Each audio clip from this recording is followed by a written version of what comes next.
A mysterious woman lures a businessman across state lines with the promise of a lucrative deal. When he vanishes, authorities turn to the FBI for help. Suspicions point to a bitter business rival, but the suspect stonewalls investigators. Agents would use state-of-the-art technology to find friends and lovers who might be willing to reveal the truth.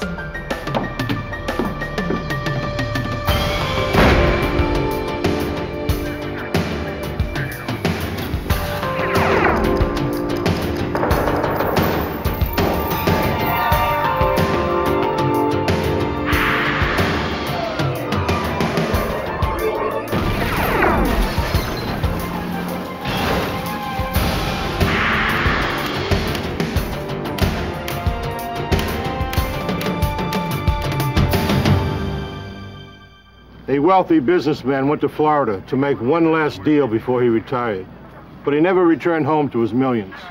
Authorities examined who was closest to the victim and who stood to gain from his disappearance. But this time, conventional rules did not apply. I'm Jim Kallstrom, former head of the FBI's New York office. In a case that spanned the entire East Coast, agents would have to untangle a web of sex, money, and vengeance that led to murder. Newark International Airport in New Jersey. On Saturday, February 24th, 1996, Kiwi Airlines Flight 45 took off for West Palm Beach, Florida.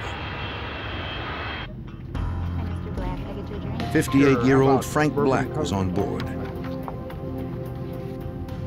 Black owned and operated a successful school bus and transportation company in Andover, New Jersey. Thank you. He had made millions and was on his way to Florida to meet a new industry contact. Black told his family and co-workers he would be home Monday in time for another meeting.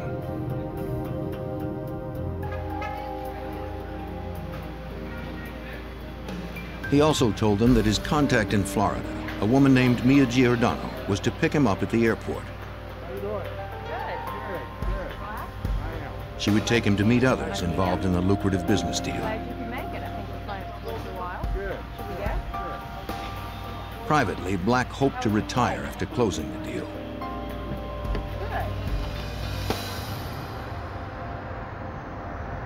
When Black failed to return on Monday, his family contacted the New Jersey State Police. Detective Sergeant Lee Liddy was one of the state detectives assigned the missing persons case. He was the kind of guy that he would always phone home. He always wanted to know what was going on with his business. He was a hands-on type of guy. Without Frank, the business really didn't run. And that's why they were concerned when they didn't hear from him. All of a sudden he disappeared, because Frank wasn't the kind of guy who would just walk away from his business. New Jersey investigators interviewed Black's daughter, Leanna, and his girlfriend and office manager, Sally Roberts. Leanna said her father had missed an important meeting with her to discuss the sale of his business. He also had not answered calls to his cell phone. Sally Roberts recalled that the woman from Florida, Mia Giordano, had phoned the office many times recently but never left her number. The Florida woman claimed to represent a company named Valdez Exporting. Giordano provided a description of herself so Black could recognize her at the airport. She said she was 5'1" and blonde.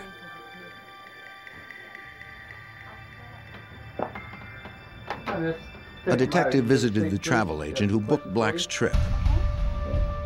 Traveling, is that correct? Yes, sir. Okay. The agent confirmed that Black purchased a one-way ticket to Florida. He didn't bother to rent a car since his contact had arranged to pick him up. Airline records corroborated that Black had boarded the flight. But he had not registered at any hotels upon his arrival in West Palm Beach.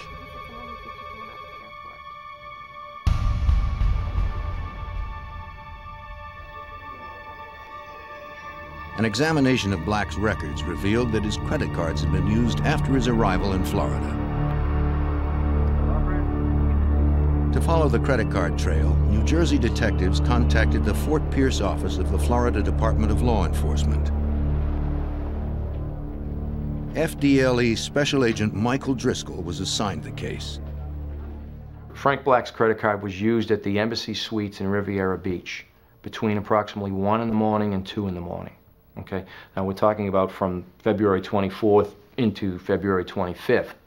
And then at 4 o'clock in the morning, his credit card, a different credit card, but Frank Black's credit card was used to purchase gas at a gasoline station in North Miami. To investigators, this seemed odd since he hadn't rented a car.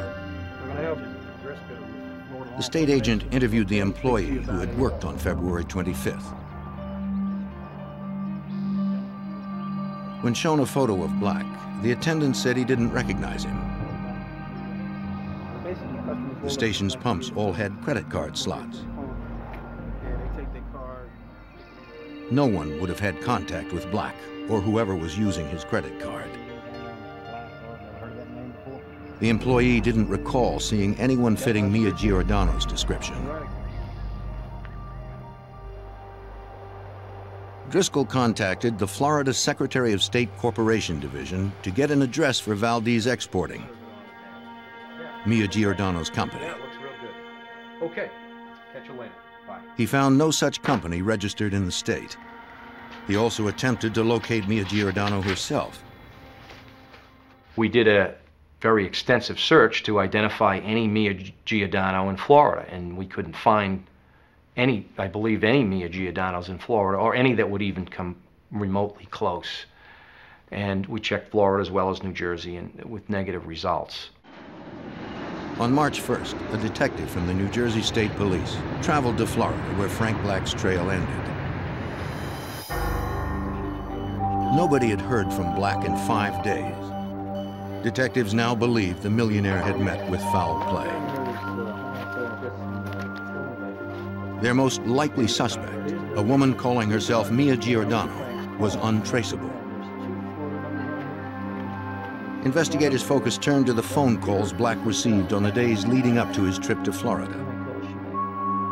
We obtained the phone records of Frank Black, which identified phone calls from a residence in Jupiter.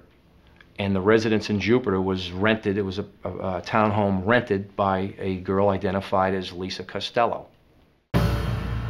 She wasn't blonde, but she was 5'1". Mia Giordano had described herself as being exactly that height. The calls from Lisa Costello matched the times when Mia Giordano allegedly phoned Black to set up the meeting in Florida. Mia Giordano was a fictitious figure. She never existed. And she was supposed to set up the deal with Frank Black. Mia Giordano was actually Lisa Costello. Investigators took Costello's photo to the hotel where Black's credit card had been used on February 25th. The resort was on the Strip at Riviera Beach.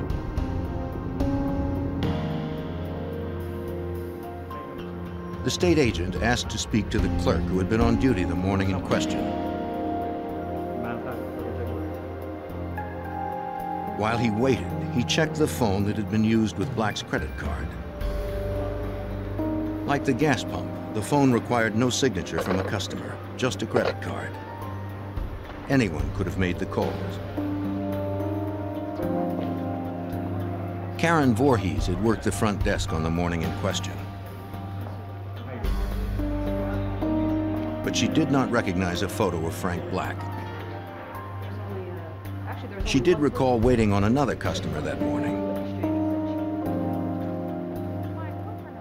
At around 2 a.m., a dark-haired woman asked for a room. The hotel was booked, so she used a payphone several times to query other hotels. It was the same time Frank Black's credit card was used at the phone.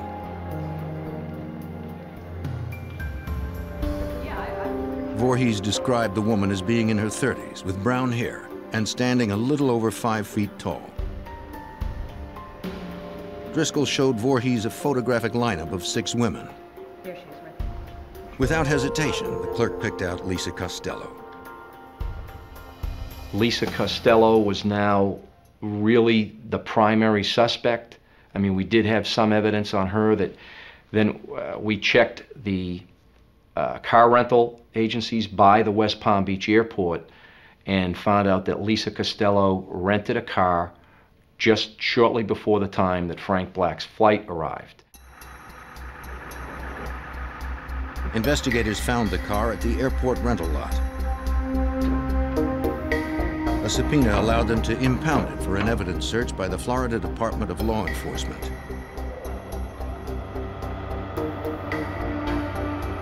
But examiners would find no trace of Frank Black in the car. There was no physical evidence linking Lisa Costello to the missing businessman.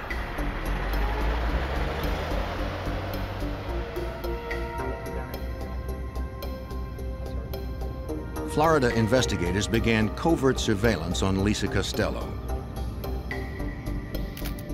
They followed the suspect for days to establish a routine and determine her contacts.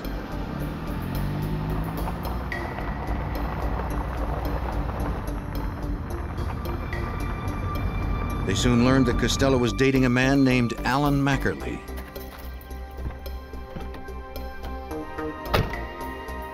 Investigators began to tail Mackerly. Like Frank Black, he also owned a bus company in New Jersey, but was now living in Florida.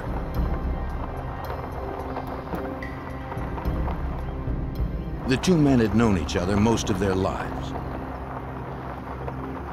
Over the years, Alan Mackerly and Frank Black built up a rivalry. The two bus companies are about 10 miles apart. So even though they each had their own contracts and their own business, they were always vying for the same contracts in the same business. Phone records indicated recent calls to Black from Mackerly's Florida home. This seemed strange since the two men were fierce rivals. Detectives went to speak with the manager of Black's bus company. Sally Roberts said Black and Mackerly used to be friends, but their business rivalry had made them enemies. She detailed the last time she had seen the men together.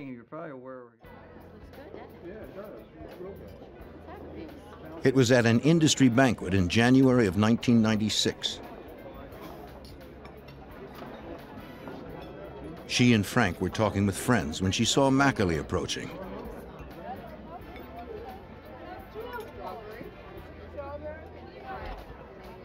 Angry that Black had stolen one of his major bus contracts, Mackerly threatened his rival.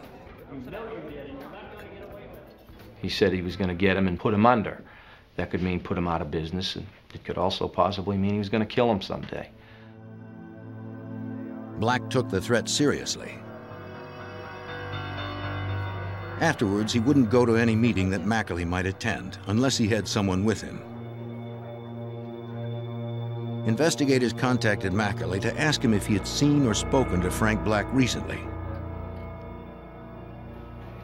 Mackerly flatly denied calling him in the days preceding Black's trip to Florida. Him denying that and us knowing phone calls had been made from his house to Frank Black's business obviously indicated something was wrong. Investigators believed that Mackerly and Costello had probably killed Frank Black, but they needed stronger proof. They turned to Assistant State Attorney Robert Belanger. One of the first investigative tools that the FDLE wanted to use was wiretaps. So you have to show a really compelling reason for listening to someone's telephone conversations. So we drafted those applications and orders and obtained an order allowing us to listen to Alan Mackerly's telephone conversations. Unfortunately, investigators heard very few phone conversations between Mackerly and Costello. This was because Costello was now living with Mackerly. If they were talking about Black's disappearance, it wasn't over the phone. In order to record any incriminating conversations, investigators would have to bug Mackerly's house. Assistant State Attorney Lawrence Merman hoped they had enough probable cause to get inside. Being able to actually enter someone's home and plant a listening device is extremely restrictive, and the probable cause that's required is very high. The situations that would warrant that are very limited. This case actually presented that situation. A judge signed the warrant, and investigators planted listening devices in Mackerly's home. They set up outside, watching and listening. Got it. Hopefully, the couple would discuss what happened to Frank Black. Alan Mackerly and Lisa Costello were extremely cautious. Investigators believe the couple knew they were listening. And every time that we would hear them starting to talk, they would turn the radio up in the kitchen loud. So we probably have several hundred hours of tapes with nothing but music on it. Once again, investigators came up empty-handed. Our Chief Assistant State Attorney Dave Morgan had even commented to me after we failed to get anything on the wiretaps, it looks like Alan Mackerly's gotten away with murder. Alan, what are you doing?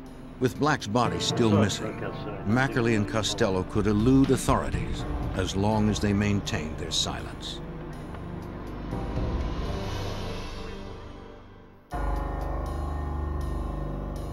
In June of 1996, Florida state agents believed that Alan Mackerly and his girlfriend Lisa Costello had murdered 58-year-old millionaire Frank Black. But investigators had little evidence against the couple, and Black's body was still missing.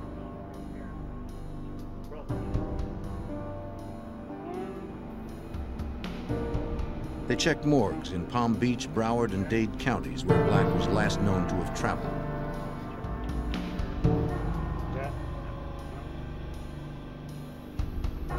There were no unidentified bodies matching Frank Black's description.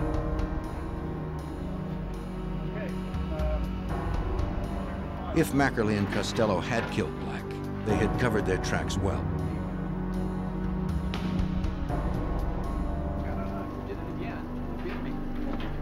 Florida Department of Law Enforcement Special Agent Michael Driscoll expressed his frustration to his friend, FBI Special Agent Jay Miller.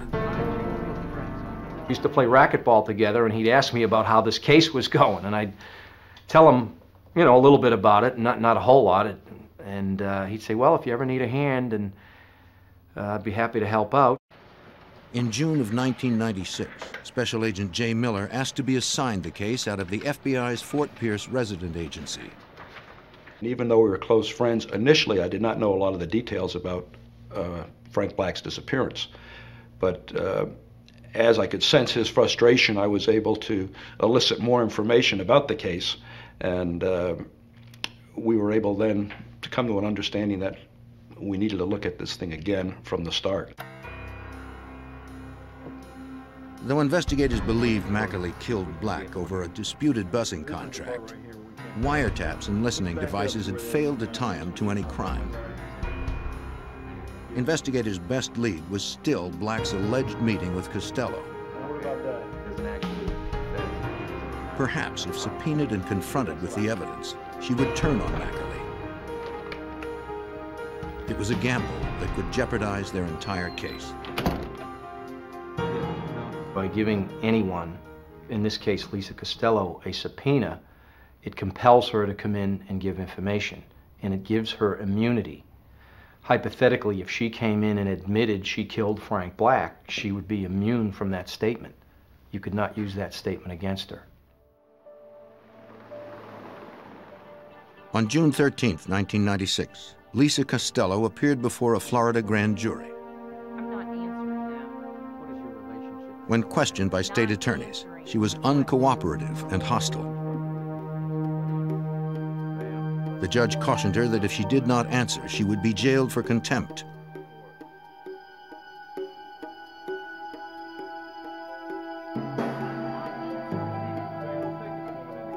Costello ignored his warnings. Investigators believed her refusal to cooperate confirmed she was involved in Black's disappearance. But it would take more than a hunch to solve the case.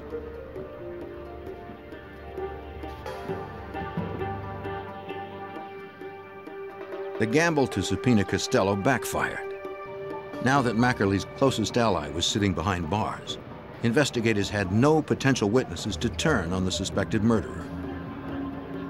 Lacking further leads or physical evidence, the case against Mackerly might never make it to trial. Special Agent Michael Driscoll and his team were determined to keep this from happening. We heard information that, let's just say from a confidential source, that there was a witness who wanted to talk but was concerned about, one, that witness's own involvement, and two, Alan Mackerly's violence. Felt that Alan Mackerly was a violent person and that maybe there'd be retaliation if this unknown and unidentified witness would talk. That witness was Bill Anderson. A former Marine pilot, Anderson was one of Alan Mackerly's closest friends. Agents interviewed him at his home in Florida, just down the street from Mackerly.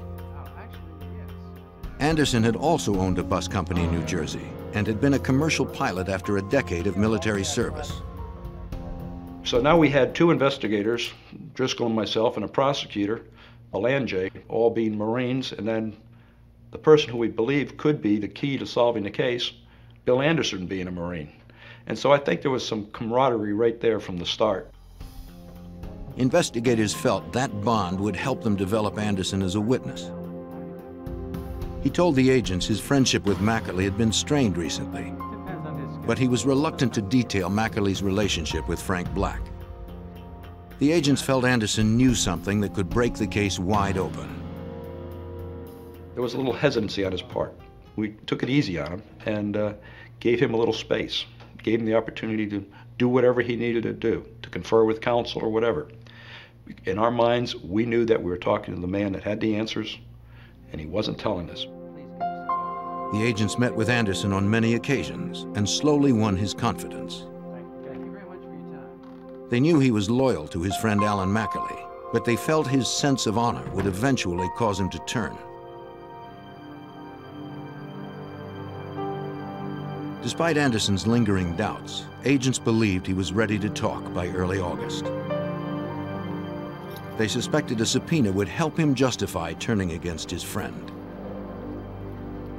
In my experience, good, honest, hard-working people that flew fighter jets in the Marine Corps would have a difficult time going under oath before the whole world and God and lying about it. Investigators had to take the chance. Like Costello, if Anderson had any part in the crime, his statements could not be used to prosecute him for murder.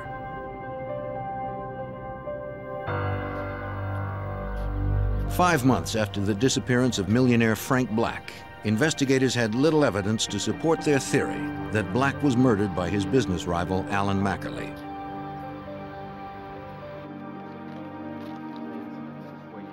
Looking for a fresh lead, investigators subpoenaed Mackerly's close friend, Bill Anderson.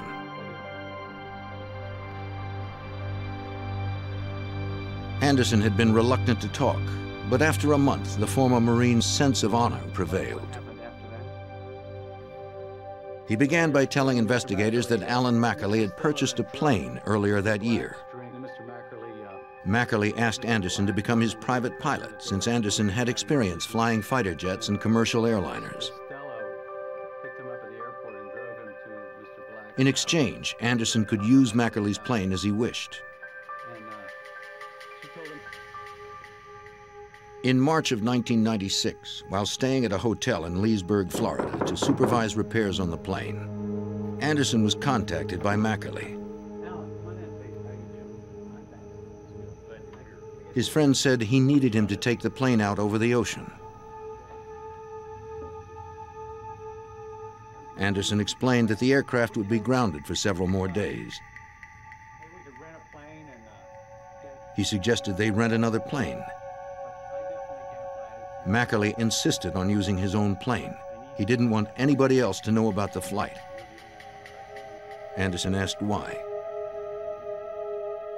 Mackerly told Bill that he had shot Frank Black and that they had wrapped his body up in plastic, that they had taken the body out in the ocean and thrown it out in the ocean, and that the bag did not sink. And he went on to tell Bill that it didn't sink, so he took a knife and stuck some holes in it, and the body did sink. Mackerly told Anderson he was worried that the body had surfaced. He wanted to fly over the area to make sure it hadn't. Anderson refused. Anderson was shocked. I mean, I think he was truly shocked. Anderson, again, was in the bus business, as was Mackerly and Black. And Anderson and Black were not friends. Anderson did not like Black in the least either. But still, over a business rivalry, you don't kill somebody. According to Anderson, Mackerly murdered Black in the foyer of his house.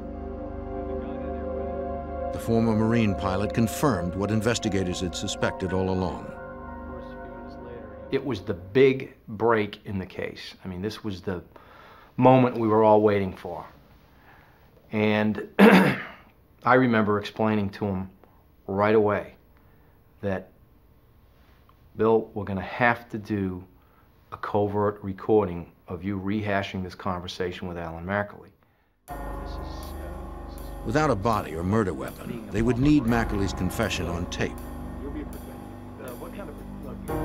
Anderson's testimony was good, but in court it would be his word against Mackerly's. Anderson told prosecutor Robert Belanger that he was reluctant to wear a wire. He was afraid of Mackerly because he admitted that he had just killed someone, and Mackerly had also told him about an acquaintance up in New Jersey that got convicted of a crime because someone wore a wire, and he told Bill Anderson, if anyone ever wore a wire on me, I'd kill them. The investigators promised Anderson police protection. He agreed to wear the wire.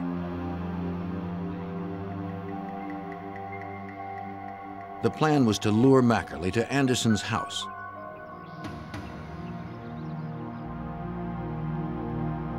You'll be okay, so don't worry about it. Yeah, this is confident. This is well concealed, so you don't need to worry about it. FBI techs wired Anderson for sound and hid a video camera in the kitchen.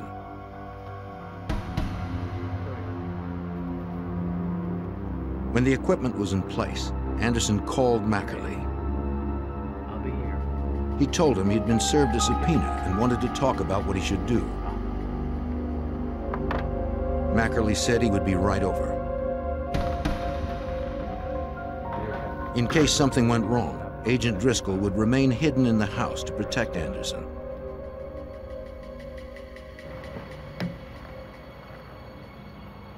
When the team outside saw Mackerly approaching, they would radio Driscoll to hide. Yeah. Well, While waiting, investigators spotted telephone repairmen. Mackerly was paranoid about being bugged. If he saw the workers, he might think they were undercover agents. We knew that if he came to that house and saw these telephone company trucks, that it would have been all over as far as the investigation. Mackerly would be there any minute. The investigators quickly ordered the repairmen to leave. They then concealed the dig site.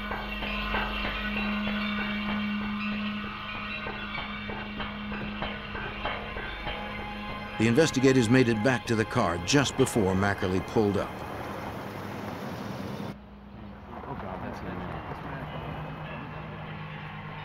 The investigators tried to alert the men in the house, but they received no response. They radioed again. Still nothing.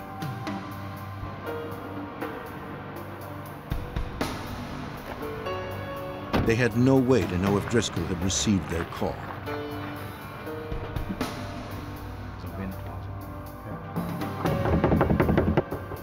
He hadn't. The agent had seconds to hide.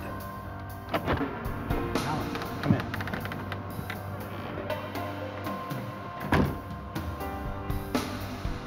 Anderson led Mackerly to the kitchen and sat down at the table as planned. He showed Mackerly the subpoena. Mackerly was hesitant to talk. And he wouldn't talk loudly. He was pointing to the walls and saying, no, whispering like this, no, nobody knows. Whispering so that he couldn't be heard in Anderson's house. Not that he suspected Bill Anderson, but because he expected that the police were everywhere. They were. Detective Liddy and the others listened to Mackerly and Anderson from the car. They had a discussion about what Bill Anderson was to testify to and whether or not Bill Anderson should lie for Alan Mackerly. Bill Anderson even asked Alan Mackerly that if he did refuse to testify and was put in jail, if Alan Mackerly would come forward and then tell the truth, and Alan Mackerly assured him that he would. Mackerly didn't want to continue talking in the house. He led Anderson outside. Told anyone else what you've told me? No. This whole thing was supposed to take place at Bill Anderson's kitchen table and no place else. And so when you heard Alan Mackerly say, let's take a walk, we were concerned that he was walking Bill Anderson out somewhere to eliminate him. You told anyone else what you told me? No, nobody. The property was large and covered with dense foliage. Will you come? They could have walked anywhere. But Mackerly unknowingly walked Anderson close to the surveillance team. My car is parked only a matter of probably 80 or 100 feet from Mackerly and Anderson. And we could hear distinctly on the transmitter their footsteps as they walked through the gravel, and they walked closer to my vehicle with very little coverage concealing my vehicle. The four of us sat there frozen in our car wondering, is this whole thing going to be blown because he's going to see us? Their case and their cooperating witness were in jeopardy. I'm sorry. If the investigators were discovered, they might not be able to protect Anderson from Mackerly's rage.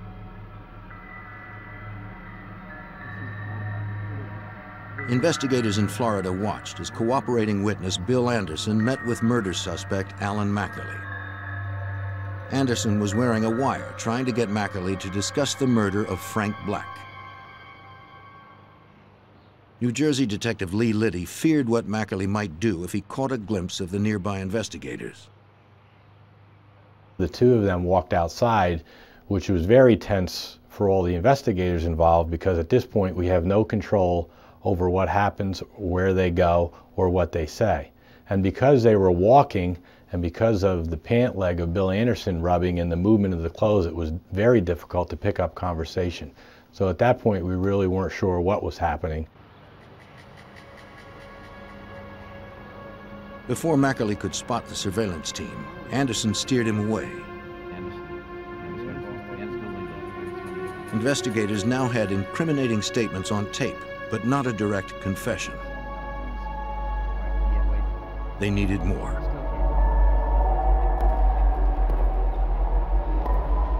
Mackerly's alleged accomplice, Lisa Costello, remained in jail. She had been charged with contempt of court 3 months earlier for refusing to honor her subpoena. Agents would seek information from her friends to increase the pressure on the hostile witness.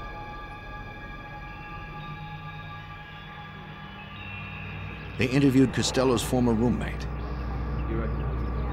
She said Costello used to deal cocaine and the sedative Rufinol, which is odorless and tasteless. Depending on the dose, Rufinol can relax a person or render them unconscious. FDLE Special Agent Michael Driscoll believed Costello sedated Frank Black with the drug.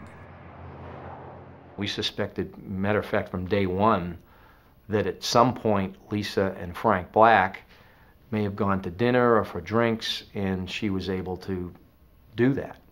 Because Frank Black would not willingly or knowingly go into Alan McAlee's house.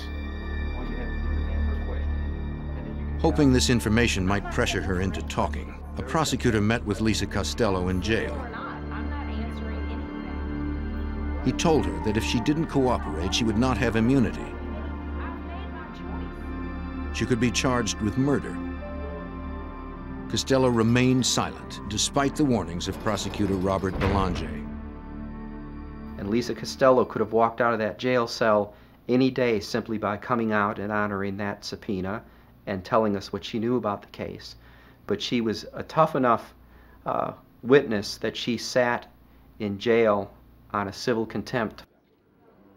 Despite Costello's silence, investigators pressed on.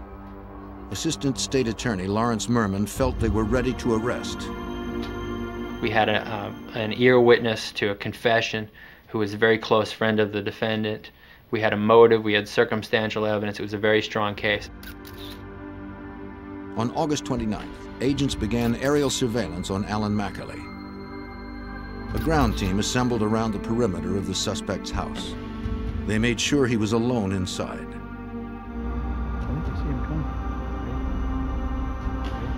That evening, the arrest team positioned themselves by his door. They would wait until he emerged to take him down in the open. Hold him right there! Hold him right there! When he stepped out with his dog, the team struck.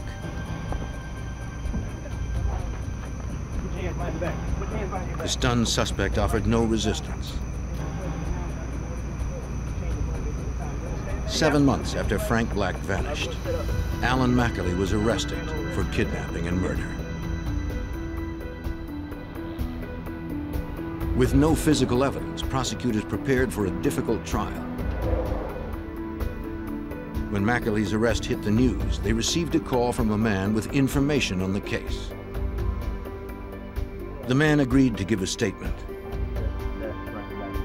Robert Senadasian was Alan McAlee's son-in-law. He said that he'd received a call from McAlee on February 25th, the day after Black arrived in Florida. McAlee asked him to come over to help him clean his house.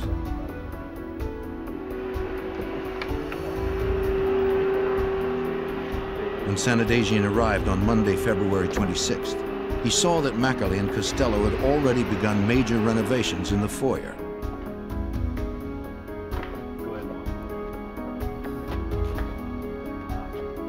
The carpet had been ripped up, and parts of the wall had been removed. Okay, I guess the next thing to do is we need to take this mat. Senadasian told prosecutor Robert Belanger that McAlee explained why. Alan McAlee told Rob Senadasian, Frank Black was at my home last Saturday, and even Senadasian knew the relationship between Alan McAlee and Frank Black and expressed some surprise. Why would Frank Black be at your home? And Alan clearly didn't want to talk about it. He just said, given the O.J. Simpson trial, DNA evidence, we got to make sure there's not even a hair of Frank Black's found in this home. Senadasian swore that he never saw any blood. Special Agent Miller asked if Senadasian had questioned McAlee about what had happened. His response was something to the effect that he didn't have to ask his father-in-law, that he knew something really bad had occurred there in the house, and that they were in fact cleaning up a mess. They used an industrial vacuum cleaner to clean the entire area. Then McAlee asked Senadasian to help him haul the debris to the local dump.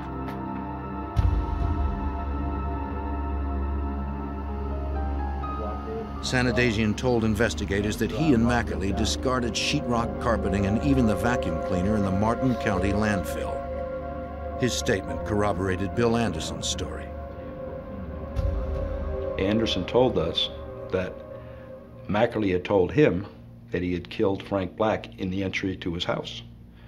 And now we had Senadasian telling us that immediately after Frank Black's disappearance, he was summoned to that house to do a remodeling job or a makeover of the foyer area right where Anderson states Mackerly said he shot Frank Black. In the middle of August, an evidence recovery team arrived at the landfill. Based on records, investigators were able to determine where the items were likely dumped 6 months earlier on February 26th. The recovery team searched for anything that could be traced back to Mackerly's home. For 3 hot days, investigators scoured a specific area of the landfill. The landfill management was able to determine by the date exactly where it was. And it was in a spot that was actually feasible and possible that we'd find it. So we did that. We got the equipment with the sheriff's office, crime scene and so forth, and we dug it up and we found carpeting that we believed was from Mackerly's residence.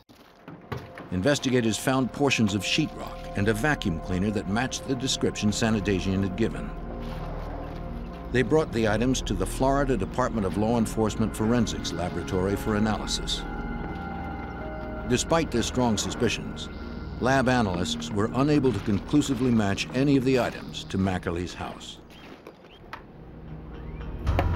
Technicians also processed Mackerly's foyer and retrieved traces of what appeared to be blood. Unfortunately, DNA markers found in the samples could not be exclusively matched to Frank Black's DNA. It was another dead end. Investigators still had no physical evidence. Agents pressed on, continuing to build a strong circumstantial case for State Prosecutor Belanger by further corroborating Sanitasian's story about the cleanup. The FBI went to Walmarts and Kmarts and got receipts where Alan Mackerly was buying bleach and Comet and cleaning supplies and trash bags and duct tape and all the tools and implements he needed to clean up a crime scene. Just before trial, investigators received disturbing news. Martin County Jail inmates claimed that Mackerly had hired someone to kill Bill Anderson. Mackerly knew that if he could prevent Anderson from testifying, prosecutors would have to drop their case. Early in 1997, murder suspect Alan Mackerly was held without bond for the murder of Frank Black. While he was behind bars, investigators learned he had ordered the murder of witness Bill Anderson.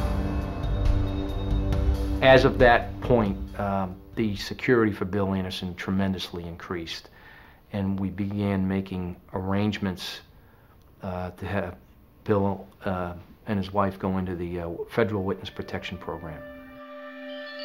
Mackerly's would-be hitman would not be a reliable witness in court, so attempted murder-for-hire charges against Mackerly were dropped. Alan Mackerly's trial began on January 20th, 1998. Even without the victim's body, Florida State Prosecutor Robert Belanger was confident in the case.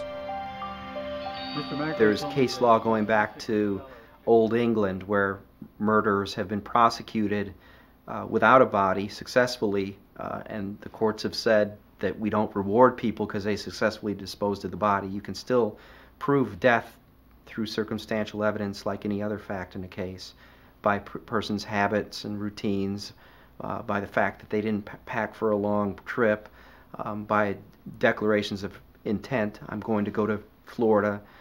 All these things combined demonstrated pretty conclusively that Frank Black was dead. Nevertheless, that is a source of frustration.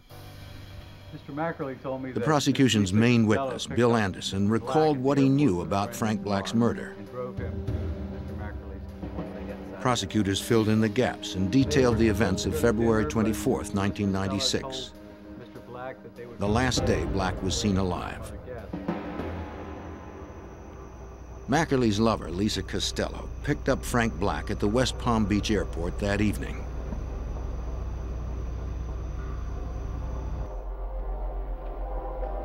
She took him to Mackerly's house on the pretense of meeting other business partners. Black was unaware that he had just stepped into the home of his bitter rival. So how long have you been in the busing business? Years. While Costello and Black discussed the lucrative business deal, prosecutors believe Costello dropped a capsule of Rufinol into his drink. If you'd like, I'd be happy to. Black would not have noticed. The powerful sedative is odorless, colorless, and tasteless.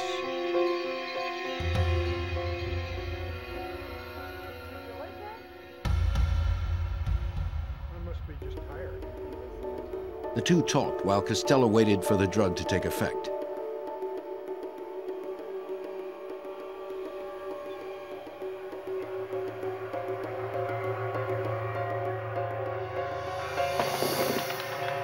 As planned, Mackerly took over at that point. It worked. Get his wallet. He had Costello remove Black's wallet. Hey, why don't you go get changed? Later, they would use his credit cards to create a false trail for police. Black was powerless due to the heavy sedative. Finally in control of his rival, Mackerly's hatred boiled over. In the foyer, he put a gun to Black's head.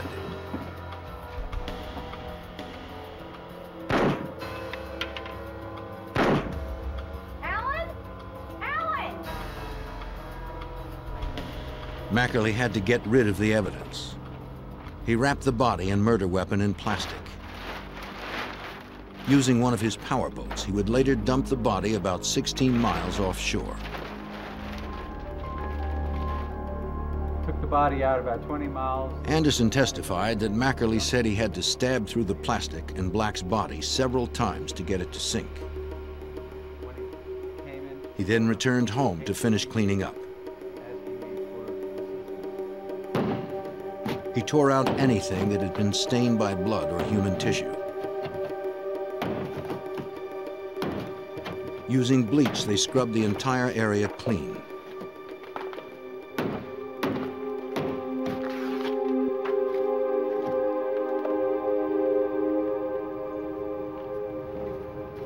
Anderson's testimony was bolstered by powerful circumstantial evidence. Phone calls linking Mackerly and Black, Robert Sanadagian's story of the cleanup, and covert recordings from Anderson's house. Thunder will rise. How do you find the defendant? It was enough to convince the jury. Guilty as charged. On February 4th, 1998, they found Alan Mackerly guilty of kidnapping and murder.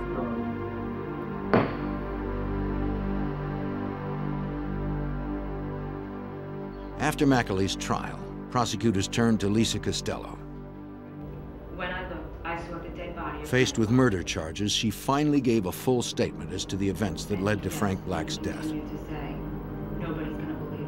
Ultimately, she entered a plea to third-degree murder and false imprisonment, which are lesser included offenses. She was sentenced to 10 years in the Florida State Prison.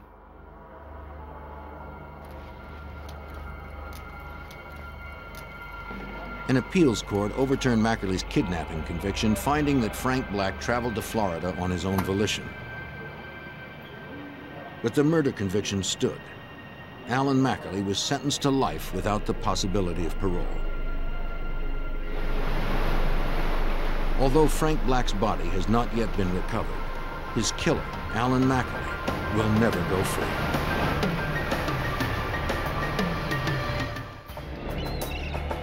In the late 80s, Florida's cocaine imports were among the highest in the nation. Regional territories were enforced with intimidation and murder. One dealer bowed to no one, not even law enforcement. Desperate to stop the violence, authorities turned to the FBI for help.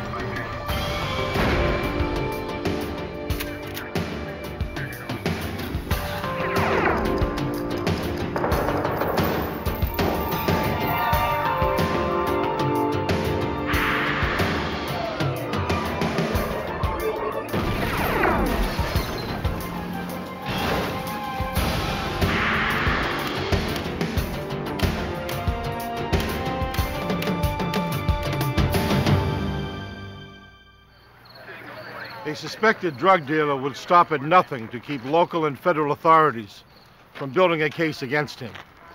When his organization started targeting the government itself, federal agencies went on high alert. I'm Jim Kallstrom, former head of the FBI's New York office. He was a desperate man, driven to desperate measures. Bringing him down would take the combined efforts of the DEA, the ATF, and the FBI.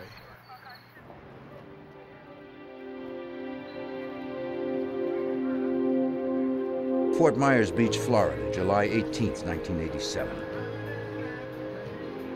It was a Saturday night in a Gulf Coast beach town with a thriving nightlife and a booming drug trade.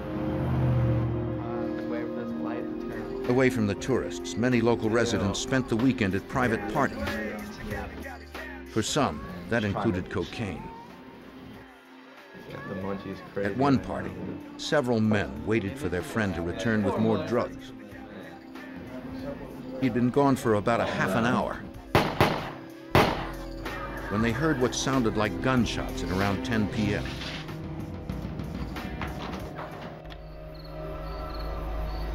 The owner of the car, whose vehicle was used for the drug run, saw that it was now parked out front. Inside, he found his friend shot to death.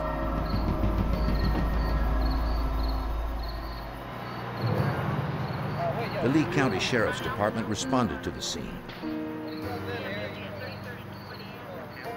A forensic technician found only one identifiable fingerprint on the car. It belonged to the vehicle's owner. Lying close to the driver's door were 7 empty .22 caliber shell casings. Investigators determined the victim had been shot at close range. An autopsy would reveal 8 bullet wounds in his upper body and traces of cocaine in his bloodstream. The owner of the car said the dead man was his friend, 29-year-old Craig Karen. Reluctantly, he told homicide detectives that the victim had left earlier to buy cocaine.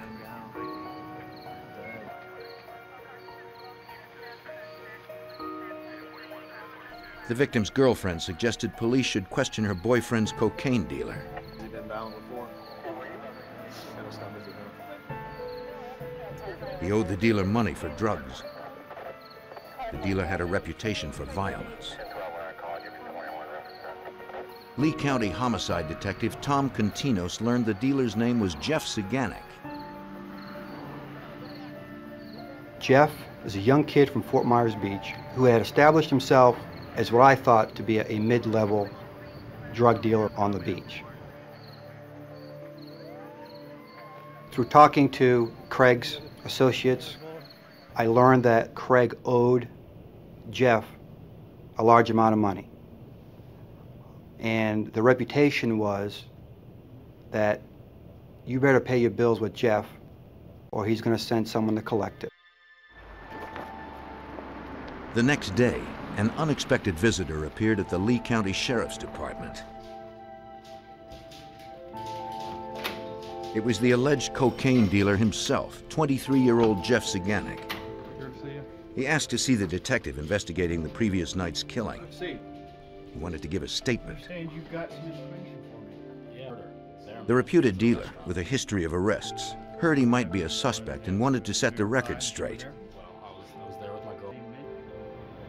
On the night of the murder, Jeff Saganek claimed that he and his girlfriend were at a restaurant for a late dinner. He said that he had talked to the victim in the parking lot just before the couple sat down to eat. After a few minutes, the man left.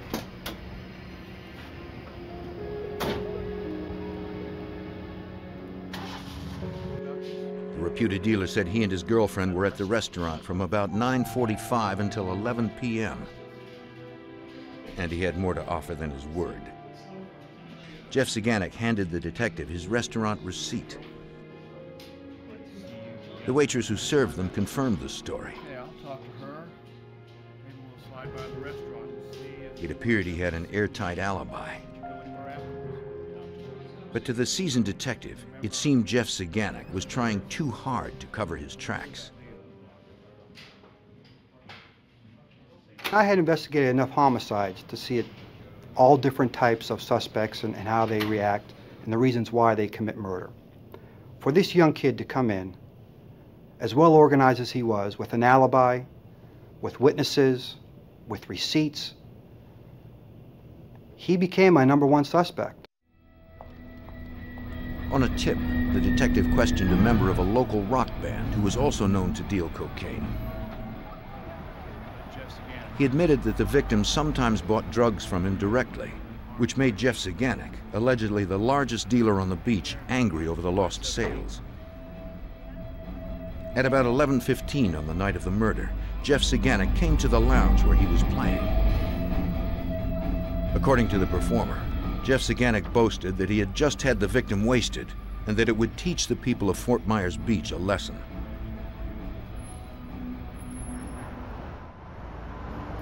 The musician's story was one of many over the next several months that confirmed what police already suspected. But even in the underworld of Fort Myers Beach, rumors and innuendo were not evidence of murder. Everything that I got was hearsay. No one would really give me sworn testimony that says, I saw this, or I saw that, or I know this and I know that. It was all he said, she said type of intelligence information, which is maybe okay for drug cases, but not with murder investigations. You need sworn testimony of people who actually saw something happen. Then, in the summer of 1988, over a year after the murder, the detective finally got a break. A young woman came forward, claiming to have witnessed the killing.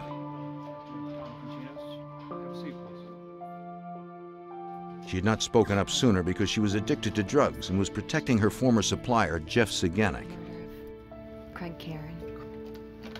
He had it hidden. Now she was clean and wanted to tell detectives what she had seen on the night of July 18th, 1987. But when he told me to go.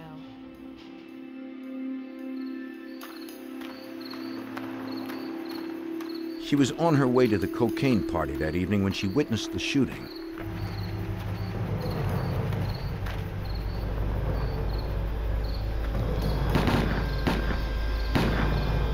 The gunman was her former boyfriend,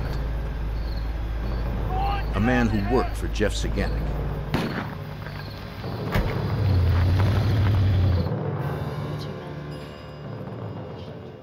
But the detective would be unable to speak to her boyfriend directly. Just a few months after the murder, her boyfriend had committed suicide.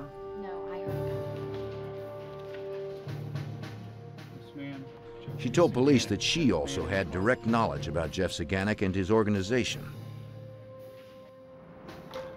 The woman said Jeff and his right-hand man operated out of a local pizza parlor that Saganek owned. The dealer stored his drugs and money at several different locations and moved between them to avoid detection. Few people knew where he actually lived. Jeff Saganek had many people on his payroll, but she knew only a handful. Her former boyfriend was one of them, hired by Jeff Saganek to do whatever the dealer needed done.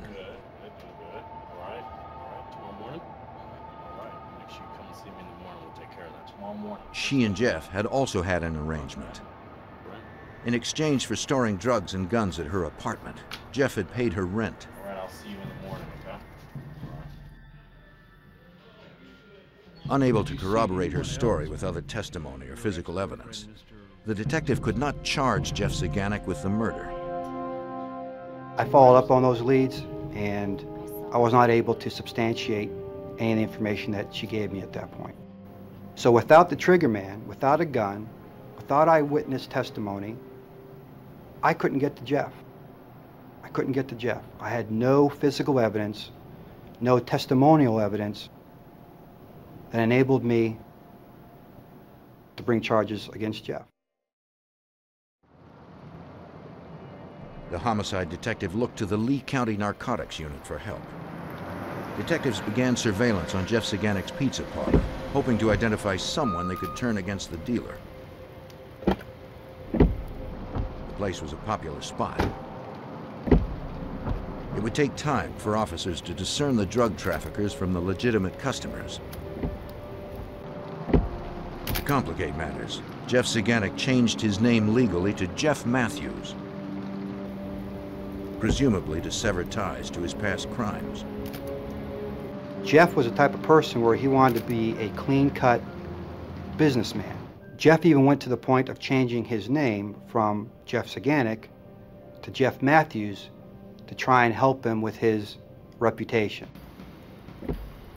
Over several weeks, investigators noted which people frequented Jeff Matthews' place without picking up any food.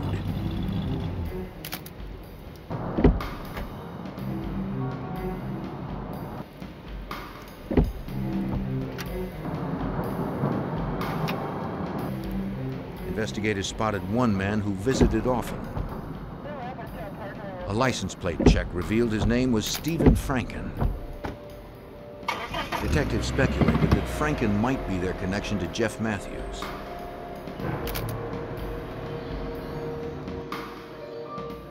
Investigators called DEA Special Agent Dennis Bolam, who was already familiar with Stephen Franken. Agents believed Franken was a low-level cocaine dealer who procured his supply from Jeff Matthews, but they had no proof. To link the two men, Agent Bolam hoped to use an informant close to Franken.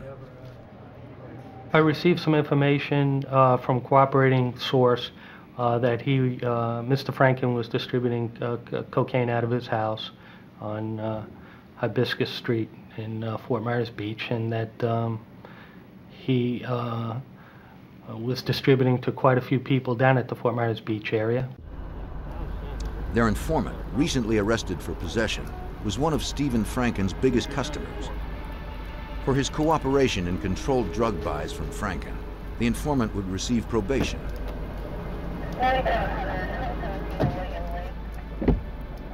If the purchases were successful, agents would be able to arrest Franken, then press him for direct testimony about Jeff Matthews and his organization. Stephen Franken was important to the investigation. He had quite a bit of knowledge as far as drug trafficking that was taking place down at Fort Myers Beach, and with Jeffrey Matthews' participation in this drug trafficking. The informant returned with cocaine. After several more buys, DEA agents finally had what they needed to make an arrest.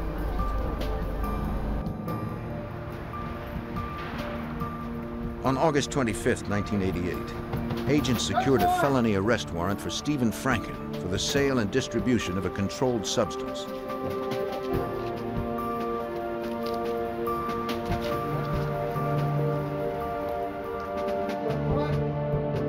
Once Franken was in custody, agents searched his house.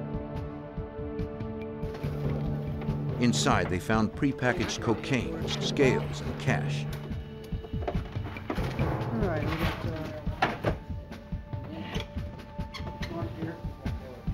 In exchange for a shorter sentence, Franken agreed to cooperate with agents. He admitted that murder suspect Jeff Matthews was his cocaine supplier and consented to say so in front of the grand jury. Franken was released on bond until then. As investigators continued to hunt for evidence in their case against Matthews, deputies in nearby Collier County, Florida, responded to a crime scene. On October 2nd, 1988, a surveyor had discovered fully clothed, skeletonized human remains in a rural dump site. It appeared the body had been there for the past several weeks. Though there was no wallet or other ID, detectives did notice a paper bracelet on the victim's wrist, similar to those used by hospitals and nightclubs. Investigators gathered dental records from local families who had recently reported their loved ones as missing. They hoped one of them would match the unknown victims. The dental records, along with the body, were sent to the medical examiner for comparison. He first determined that the victim was a white male in his 20s, killed execution style with 5 .38 caliber bullets to the head. From the body's wrist, the ME removed the paper bracelet. He confirmed it was an admission ban from a nightclub in Fort Myers Beach. Dental records from a missing 22-year-old man last seen leaving the club confirmed that the murder victim was Thomas Sellers.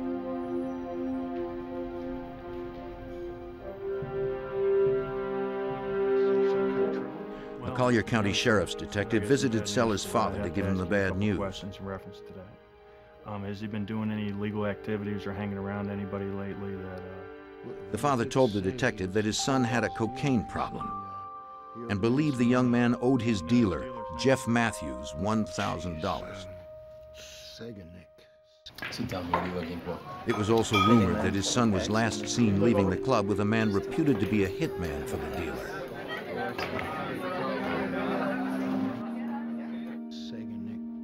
But once again, investigators were unable to find evidence to corroborate the rumors. Do you have any pictures of your son? Agents and detectives' only direct witness to Matthews' operation was Stephen Franken, a low-level dealer arrested months earlier. They hoped his grand jury testimony would be enough to arrest a cocaine supplier suspected of ordering 2 executions.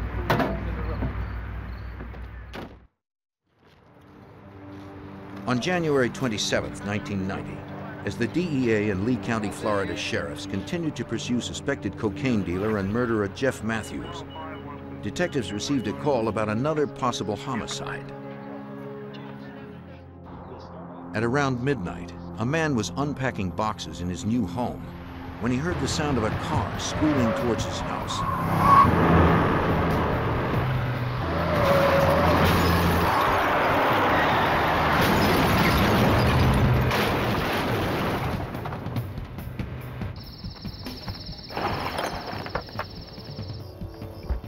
The vehicle didn't stop until it reached his backyard.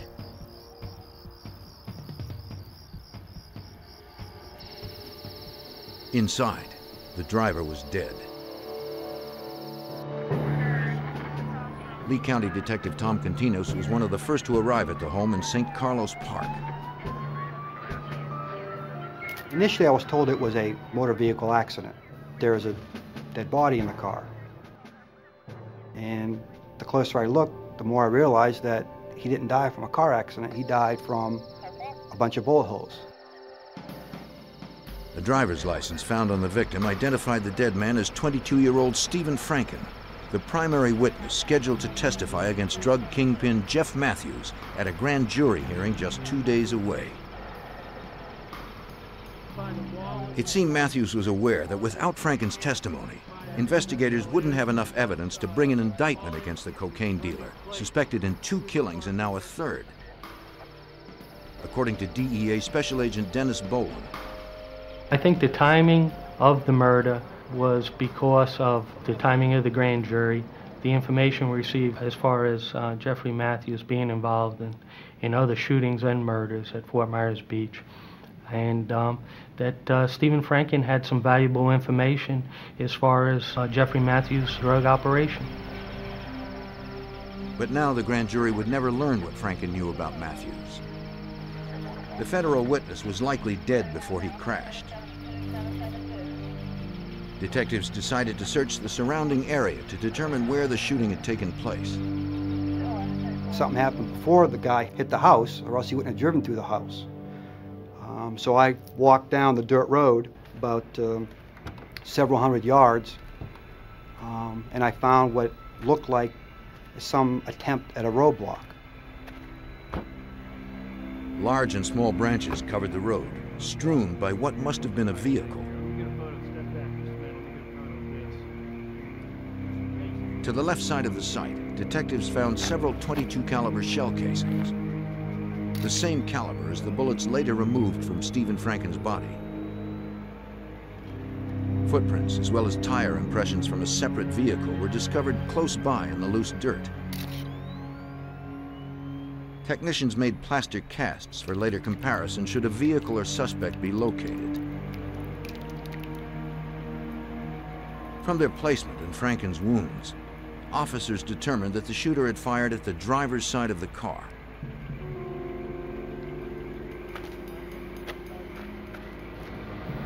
My immediate thoughts were that someone had constructed this roadblock to slow a car down, slow the car down enough where someone can jump out of some brushy area that's along both sides of the road and shoot the person driving that car. The gunman must have known when Franken left work and the route he traveled home. The victim probably stopped briefly when he saw debris in the road, just long enough for the shooter to take accurate aim.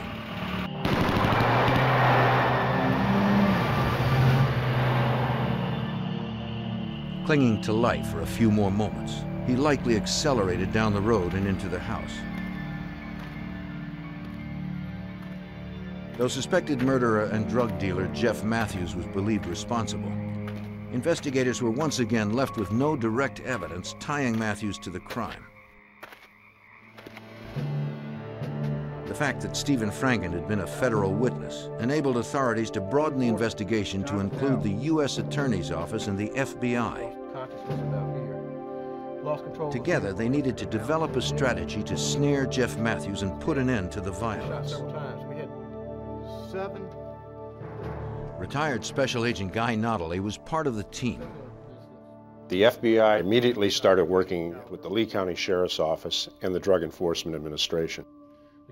There was nothing done without telling the other agency involved that what was going on. The FBI did have a lot of manpower that they could put on this matter.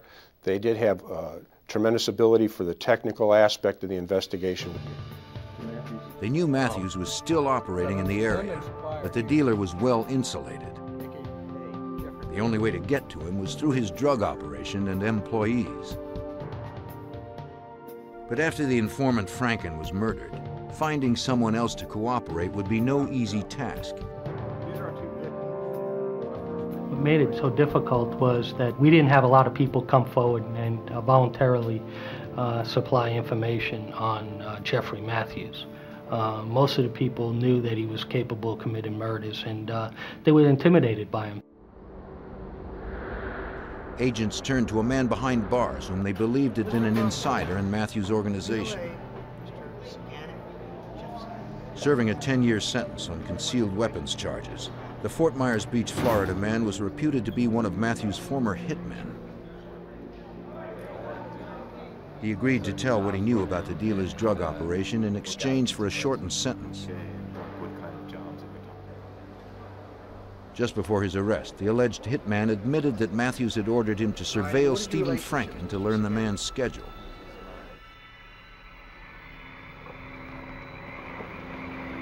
With that information, Matthews would be able to silence Franken before he could testify against him. The convict denied knowing who actually pulled the trigger, since he was behind bars before the murder took place. He did tell investigators about another unsolved homicide he claimed that Matthews had committed. He said that one night at the pizza parlor, a contractor was repairing the tiles on the kitchen floor after the restaurant closed. Try this. Split the sounds. The hitman had brought over a new silencer for Matthews' gun. No one's gonna hear anything? No one hear anything. That thing, see the weight. It's a heavy gun.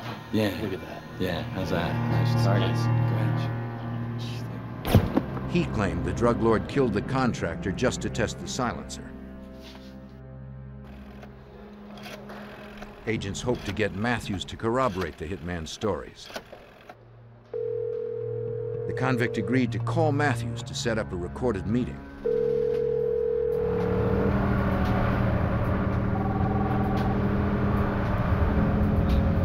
He asked Matthews to come by the prison to drop off some new music tapes. Matthews agreed. Hi. Hi. Agents would be ready to record the conversation on audio and video, hoping Matthews would incriminate himself.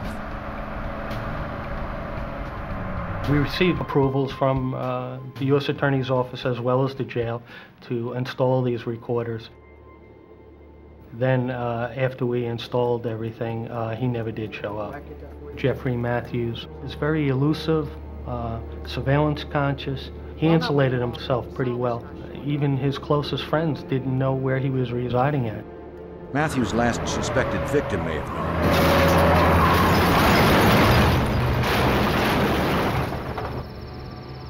But because he was silenced, the alleged murderer remained free and was becoming more desperate. By early 1990, the FBI, DEA, and Florida authorities continued to pursue suspected drug lord and murderer Jeff Matthews. Since 1988, he had been implicated in 4 executions in the Fort Myers Beach area. For Lee County homicide detective Tom Continos and dozens of agents, a lack of hard evidence and verifiable witness statements kept Jeff Matthews just out of reach. 2 years have gone by and I still couldn't get my hands around Jeff Matthews. There was nothing there for me to follow up on. It was dead end after dead end after dead end. All the time I knew Jeff was my #1 suspect, and he was getting stronger and stronger and bolder on his criminal activities on the beach, and it was very frustrating. On February 12, 1990, a judge agreed that investigators had enough circumstantial evidence against Matthews to search the dealer's pizza place, the likely headquarters for his operation.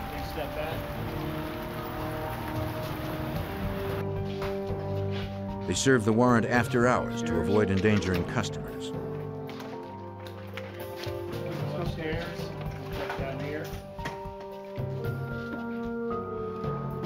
From the restaurant, investigators seized documents, phone records, and bank and credit card statements. They also confiscated Matthews' Trans Am. The tire treads were compared to impressions found at one of the murder scenes. The results were negative. Upstairs from the pizza parlor, investigators searched an apartment where Matthews was rumored to sometimes stay with his girlfriend. The couple was not there, nor did the searchers find any cocaine. But they did recover silver-tip .357 cartridges. 35 caliber cartridges. 22 calibers. Cash, additional phone records, and most importantly, .22 caliber bullets.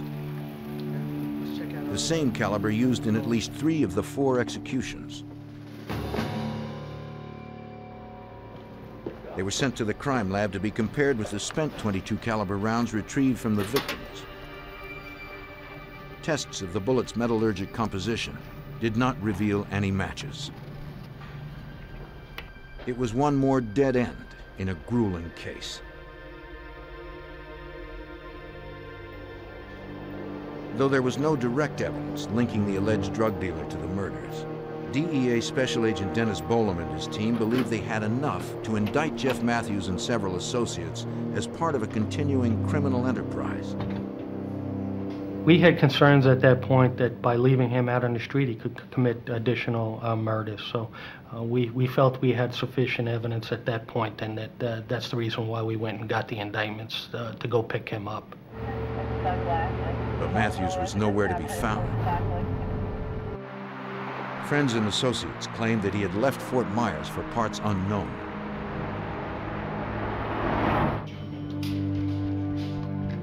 His girlfriend, also named in the indictment, agreed to cooperate with investigators to help locate the fugitive. Through a tapped phone line, she made contact with Matthews on his cell. Hello? Hey, it's me. Hey. The suspected murderer refused to say where he was. Don't worry about where I am. It's kind of hard to get in touch with somebody. She told him she was worried about the indictments. If I find out who ratted on this, I'm going to kill him. Matthews vowed that he would find out who was talking to authorities and kill them, plain and simple. Where are you? Yeah. He hung up seconds later.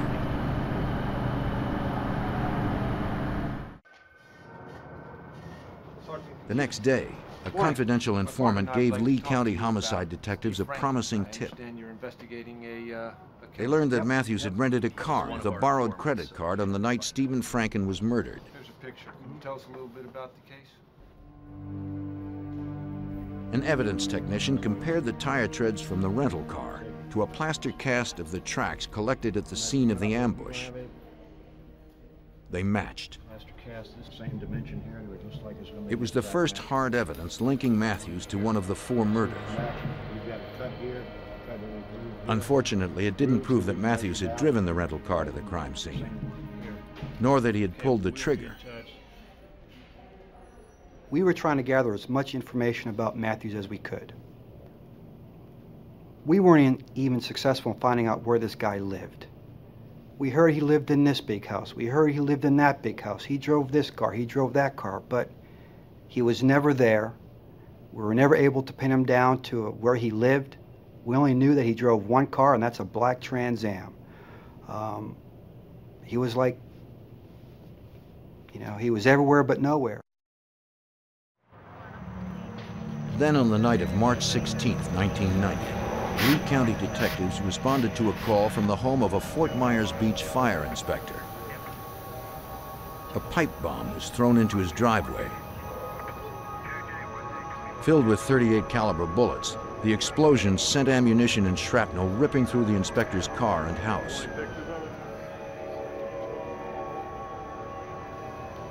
It also damaged a storage shed and a neighboring home. No one was injured. The inspector said he had no idea who might be responsible. Detectives asked him for a list of businesses that had failed any recent fire inspections. You got any problems with anybody? One name stood out. Jeff Matthews. I responded to that scene, learned that this fire inspector conducted a fire inspection of Matthews's restaurant and did not give him a very good write-up as far as the fire conditions of the restaurant. Once I heard that, I said, this is Jeff sending this guy a message. But if it was Matthews, he had left no trace. All police had to go on was the spotty testimony of a neighbor. The neighbor had heard tires squeal just before the explosion. When he looked outside, he saw a white hatchback race away. It had been too dark to see the license plate. If Matthews had been involved, Detective Continos pondered his change in tactics. I remember thinking that was a significant change in Jeff's operation. Before, he was targeting other drug dealers. Now he's targeting government officials, being that he was a Fort Myers Beach fire inspector. That is something different that Jeff was doing. The detective returned home well after midnight. He tried to unwind, hoping to get some sleep.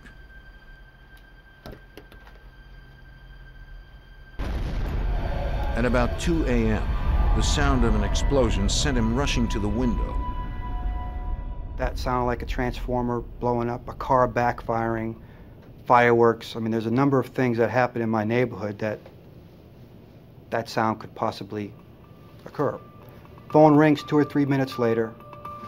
It's one of my associates who's on the DEA task force, says, Tom, the DEA building just got blown up. The Fort Myers DEA office was moments away from the detective's house. I'm the first one on the scene, and I saw the entire DEA building engulfed in flames that are hundreds of feet high. I mean, it was an incredible sight for me. Investigators immediately suspected fugitive Jeff Matthews. It was the first bombing of a DEA office in U.S. history. 30 firefighters battled the blaze for almost an hour. Dozens of agents, U.S. Marshals, and deputies from 6 neighboring counties were also called into help. FBI Special Agent Guy Notley was among them. When I arrived on the morning of the bombing, on March 17th, DEA agents informed me that the suspect in this matter was most likely an individual that they indicted 2 days before, Jeffrey Matthews. If this was the work of Jeff Matthews, the cocaine dealer's violence had escalated to horrific proportions. When law enforcement becomes the target, no one is safe. And Matthews was still on the run. On March 17, 1990, 2 days after a federal grand jury indicted suspected drug lord and murderer Jeff Matthews, the DEA office in Fort Myers Beach, Florida was firebombed. Agents suspected Matthews was responsible, but he was still at large. The FBI and Lee County Detective Tom Continos believed the fugitive was also the prime suspect in another bombing that occurred just hours earlier. We realized that in all likelihood that the pipe bomb at the fire inspector's house was a diversionary tactic to pull law enforcement resources away from the patrolling area of the DEA building in order for Matthews to firebomb the DEA office. By dawn, all that remained of the building was a burned-out shell. Investigators now began the task of assessing what was left, how it happened, and where the evidence was buried, hoping to identify the perpetrator. FBI Special Agent Guy Notley called in specialists from headquarters. We brought in bomb technicians from our laboratory in Washington, D.C., as well as some FBI agents from the Tampa division to conduct investigation. The investigation consisted of going through all the debris that was left at the site, basically by taking it through a shovel and sifting through till we found out what incendiary device that's used. They determined that the fire was caused by a pipe bomb taped to 2 5-gallon gas cans and tossed through a window. It landed in the office of DEA agent Dennis Boland. He believed the aim was no coincidence. My feeling is Jeffrey Matthews was trying to destroy the evidence in the case, and I had the case files on the Jeffrey Matthews case in a file cabinet right near the window, and amazingly the fire and the explosion went right past it, and everything was intact as far as tape recordings and notes and so forth. Because of the early hour, no one was injured, but damage was estimated at $4 million. Through scattered witness accounts, investigators pieced together a possible scenario for the bombing. No one knew how many people were involved. But neighbors heard only one car and one door open, then closed. Investigators figured those responsible stopped close to the building for a quick hit and run.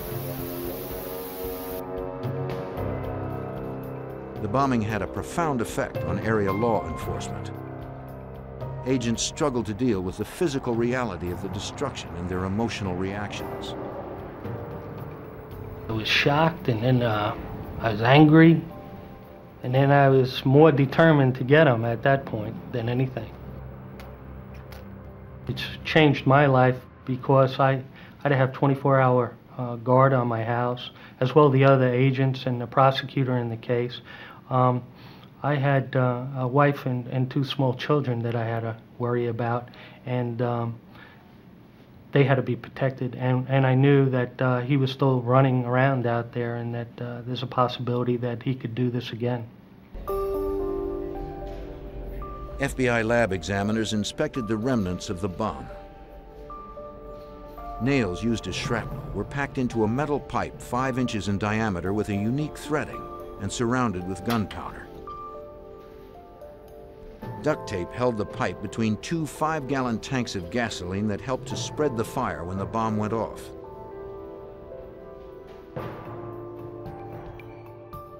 Pretty much familiar with the murders. 100 DEA agents joined the team, and the 4-person FBI office grew to more than 50. Investigators began tracking down where the bomb materials may have been purchased. Teams of agents canvassed every hardware store and gas station for miles around. The pipe used in the bomb had a unique threading. Agents found the store clerk who had sold this unusual item just days before the explosion. The clerk identified Matthews as the customer who had purchased it.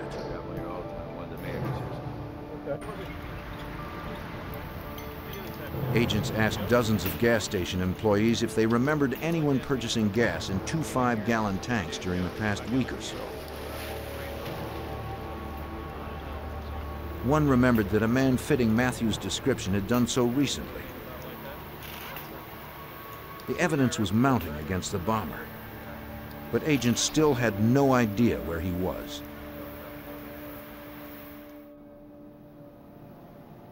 They interviewed his friends and associates to determine with whom he'd been in contact. You know Jeffrey, don't you? And how do you know Jeffrey? One told them that he had written to her, begging her not to believe what she read about him in the newspapers.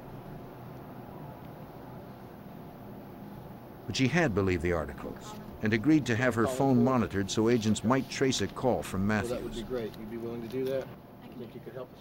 He was elusive. We never knew where he would be at any given time. He was always on the move. So we utilized a trap and trace. We knew that he utilized a cell phone, and we were trying to zero in exactly where he was.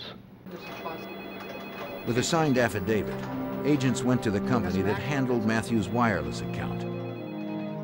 If there was a hit on a cell tower from his phone, authorities would be alerted. They discovered he was still in Florida. We had even aerial surveillances set up in the Orlando area where we found out where his cell phone was coming from to see if when he made a call that we could get people there quickly in an attempt to apprehend him. But agents were unable to trace Matthews' calls closer than a 2-mile radius. Then investigators received the tip they were hoping for. They raced to a Fort Myers storage facility where the manager had recognized Matthews from the media. The fugitive was presently unloading a truck there. Agents hoped they could get there before the suspected murderer and bomber escaped again.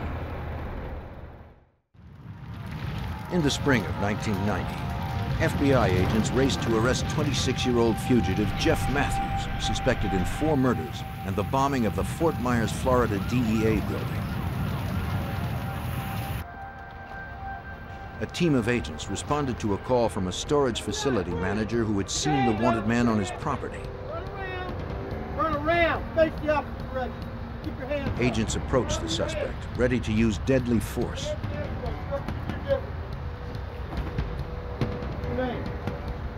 They removed his wallet to check his ID. Okay. The man was not Jeff Matthews. After 2 years of pursuit, Lee County, Florida Detective Tom Continos was disappointed, but not discouraged.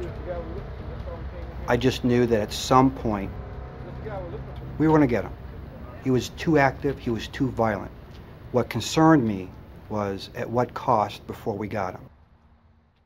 We just didn't know how long it was going to take and how many dead people it was going to take for us to get there. That was my concern.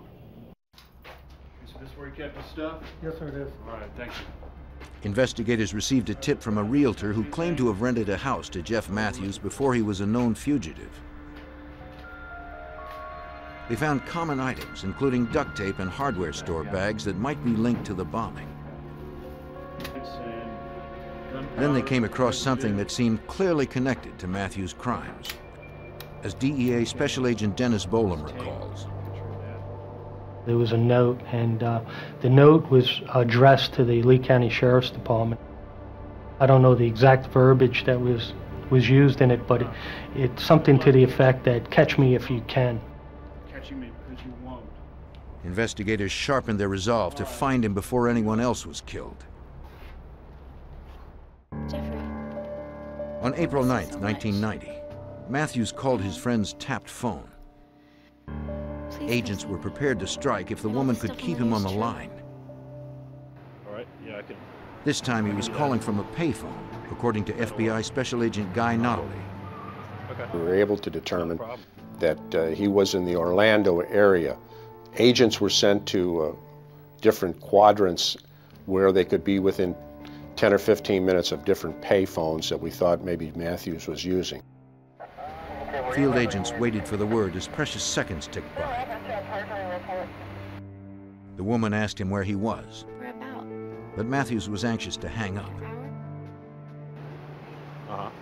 Despite his best efforts, they got the trace. Agents set out to apprehend him before he vanished again. Our people were able to put a location on where the phone call was coming from. Agents were only about 5 or 10, 15 minutes away. They arrived at the scene. He was still talking when the agents arrived. FBI, you're under arrest. Show us your hands. Show us your hands. After almost 3 years of pursuit, investigators arrested Jeff Matthews without incident. To avoid the death penalty, Jeff Matthews pled guilty to supervising a continuing criminal enterprise, committing homicide to further that enterprise, cocaine trafficking, and bombing a federal building.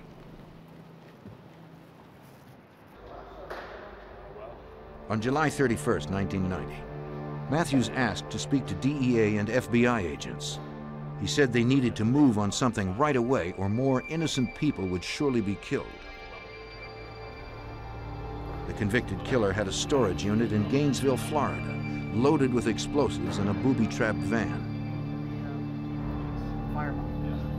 Agents immediately notified the bomb squad. I had concerns that he may be trying to set us up. Maybe have his last hurrah before he went away to jail, and that we might be sending some agents into a real dangerous situation.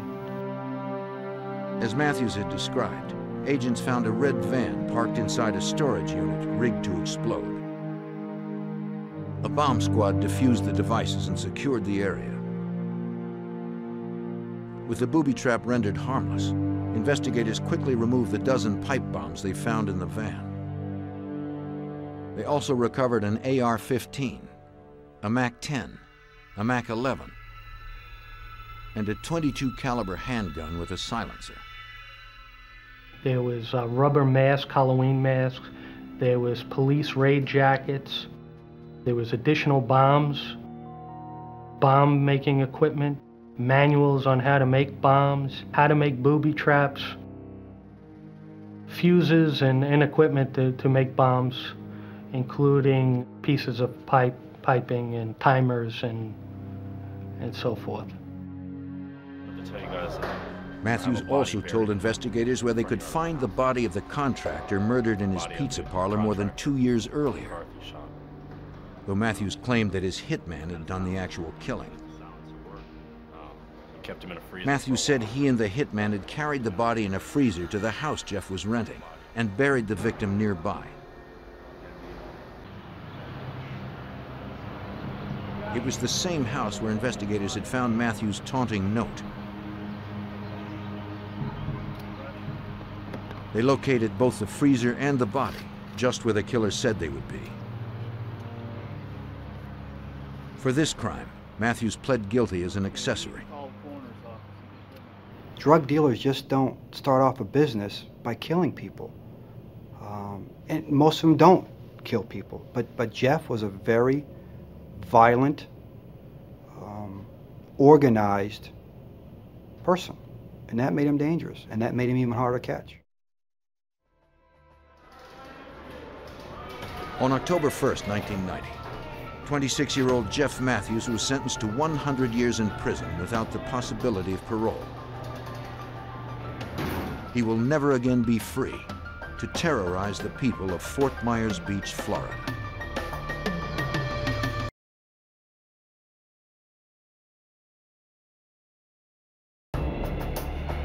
October 8th, 1985.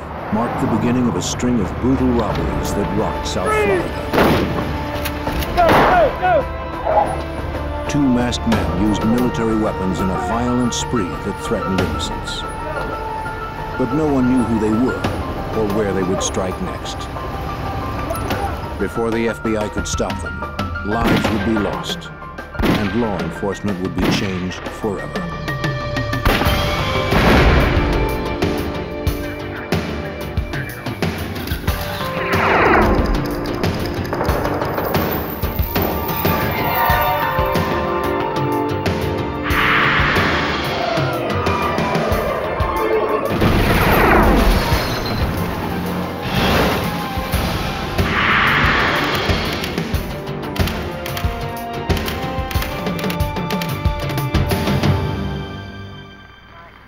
In Miami, a gang of robbers targeted banks and armored cars.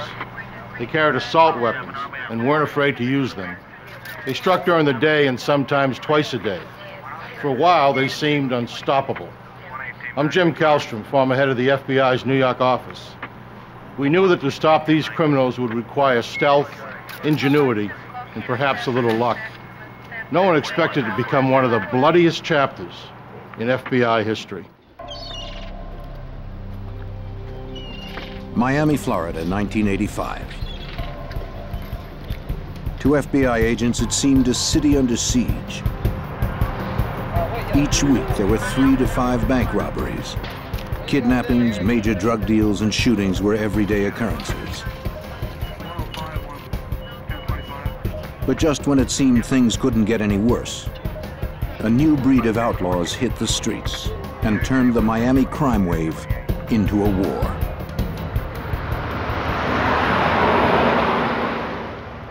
On October 8th, an armored car courier made a scheduled pickup at a steak and ale restaurant. The driver waited for his partner to return, unaware that 2 heavily armed men were also waiting nearby.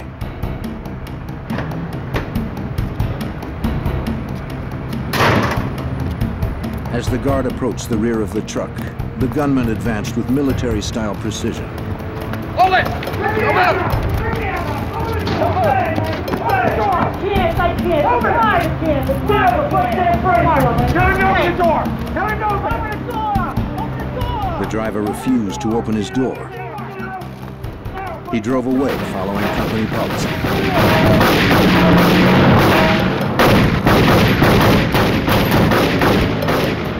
The subjects retreated to a getaway car and attempted to camouflage their escape with a military-issue smoke grenade. The Metro-Dade County Police and the FBI responded to the scene. Robberies of armored cars and banks fall under FBI jurisdiction. The supervisor of the Miami FBI's Violent Crimes Unit was Special Agent Gordon McNeil. There were basically no clues as far as who these individuals were. We had absolutely no idea, no way to go. No one had seen them without the black hoods over their faces. They wore gloves on both hands. One piece of information witnesses did provide was the license number of the getaway car. Agents tracked the number and learned the car had been stolen a month before. But the lead was a dead end. The robbers had escaped with only $2,800. But their use of military weapons and commando tactics convinced Agent McNeil they would probably strike somewhere in Miami again. But where and when?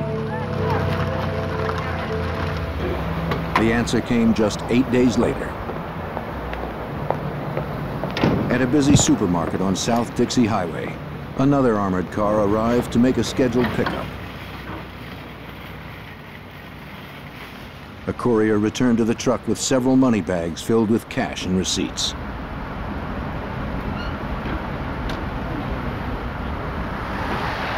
He never saw the car that came around the corner.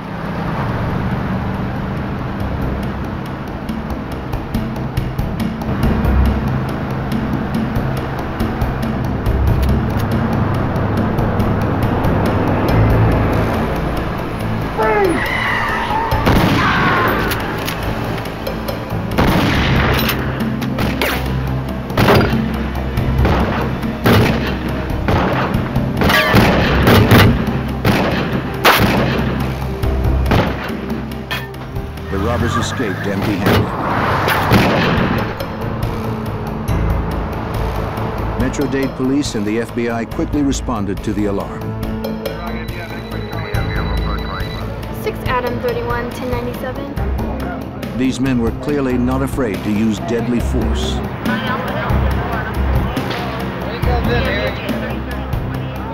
The courier would later die from his injury.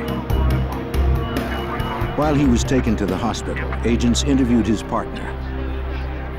As he described the gunmen, it quickly became obvious they were probably the same men responsible for the previous robbery at the Steak and Ale restaurant. There was no money taken in that particular robbery, but there were a number of shots fired. So the ante was still going up here as far as I was concerned because of the continued use of violence by these two individuals. Ballistics evidence would further confirm the connection between the two robberies. Investigators found double-aught buckshot from a 12-gauge shotgun, 45 caliber bullet casings, and 223 shell casings. The 223s seemed most significant. And the identification division of the firearms unit of the FBI laboratory compared those two shell casings and said they were fired from the same weapon. So we definitely had a link now between the Winn-Dixie attempt and the Steak and Ale robbery. Two violent robberies were linked to the same masked gunman, but there were no leads to their identities. Because they had not scored any cash at the Winn-Dixie robbery and so little at the Steak and Ale, investigators were certain they would soon strike again. 2 weeks later, on Friday, November 8th, a third robbery occurred. This time a bank job at the Florida National Bank. As a teller and a guard walked from the main building to the drive-thru, two masked gunmen emerged from a car.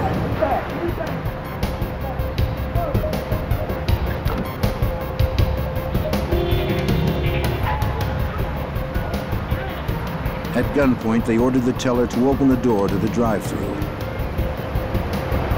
Get it open now! She tried to comply, but there was a problem with the key. Hurry up! Stalled in broad daylight at a busy intersection, the gunman aborted the robbery and fled with only the $10,000 the guard had been carrying. Within minutes, local authorities and the FBI Violent Crimes Unit responded to the scene of the crime. Just a few blocks away from the two previous robberies. This pattern was starting to develop that all these crimes were happening in this same general area along U.S. Highway number 1. FBI interviews with the bank employees confirmed that the robbers were the same pair who'd hit the armored cars. Maybe they figured a drive-through bank would be less heavily fortified than armored cars, easier sources of cash. There was no higher priority in this case. We had to find these guys, and we had to get them off the street before they killed more innocent people. But just an hour and a half later, they hit the Professional Savings Bank only 18 blocks away. Get your hands up! Get your hands up! Get on over there! Get out of the ground! On the ground now! Get out! Get out! Get out! You, come here! Come on over here! Come on, you! Come over here! The robbers quickly took control of the lobby. At gunpoint, both customers and employees quickly followed their orders. With their masks and high-powered weapons, no one doubted they meant business. Face down! Face down!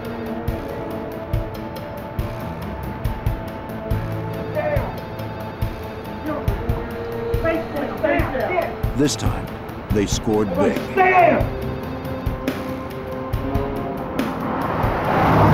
They raced off with over $41,000, delivered earlier that day by Wells Fargo. They escaped in yet another getaway car, a Chevy Monte Carlo. Witnesses had little to tell agents. The robbers had entered quickly and forced everyone down on the floor where they couldn't see what was going on. But since the men had actually been inside the bank this time, perhaps the security cameras had captured them on tape. Agents were soon disappointed to learn that the cameras had somehow malfunctioned and nothing had been recorded. It was the fourth robbery in 6 weeks. The heavily armed robbers were looting banks and armored cars in broad daylight. The witnesses in these cases indicated that they felt that these people looked like true professionals. The way they walked, the way they talked, the way they carried their weapons. And I truly believed up until when we finally found out who they were, that we could very easily have been dealing with police officers here, or very recent ex-military.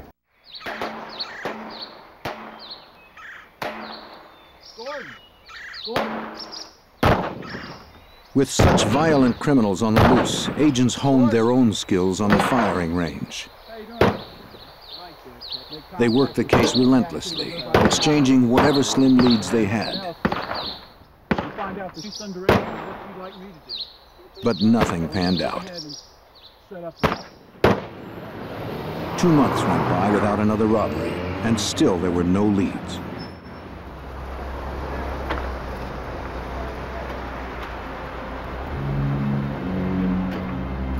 On Friday, January 10th, 1986, William Roberts prepared to make a transaction at the Barnett Bank, just as an armored truck was unloading outside. He looked up from his checkbook and watched as 2 masked robbers shot the guard in the back.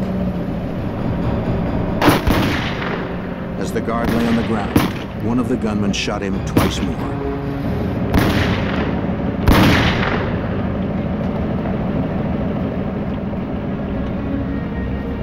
This was the robbers' 5th heist in just 3 months, and another big hit. They fled with $54,000.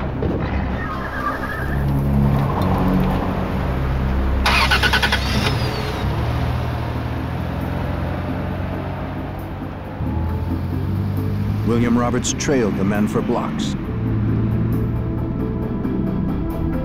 Though he maintained a safe distance, Roberts worried the thieves knew he was following them.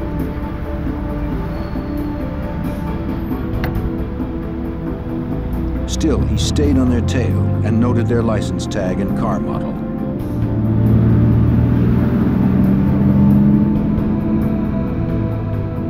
He tracked them to a parking lot where they pulled in next to a white pickup truck.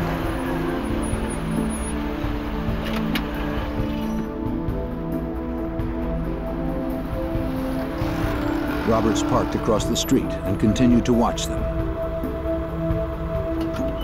He noted the make and model of the pickup truck, but could not see the tag number. After driving off, Roberts would flag down an officer and tell him the story.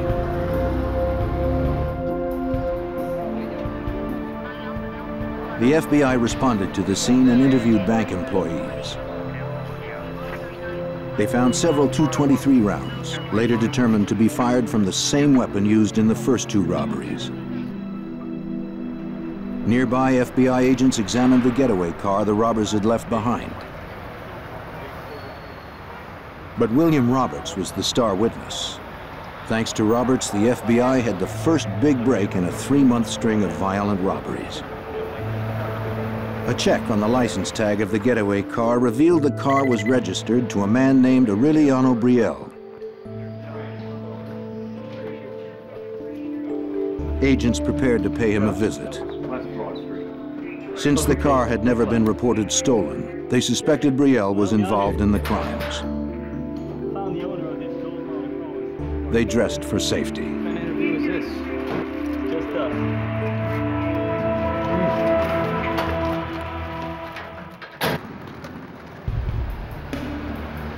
In Miami, the FBI had been tracking 2 masked gunmen who had been robbing armored cars and banks, already killing 1 guard. Now agents had located the registered owner of one of the getaway cars. On January 14th, Special Agent Morellis and a partner arrived at the home of Aureliano Brielle, the registered owner of the car. A woman opened the door. Special Agent Morellis now works undercover and wears a hood to protect his identity. She asked me if I was there about her son, and I said yes, I was, as a matter of fact. She said, well, my son Emilio has been missing. Mrs. Brielle's husband came to the door and they invited the agents to come into the house.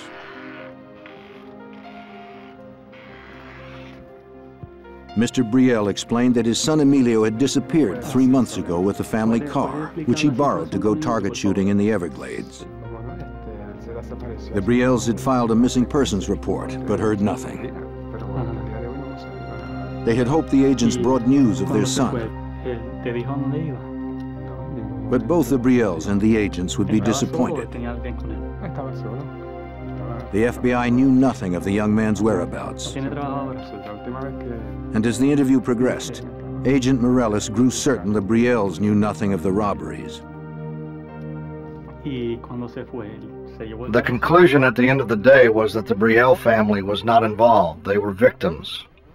Their car had been stolen and their son was missing.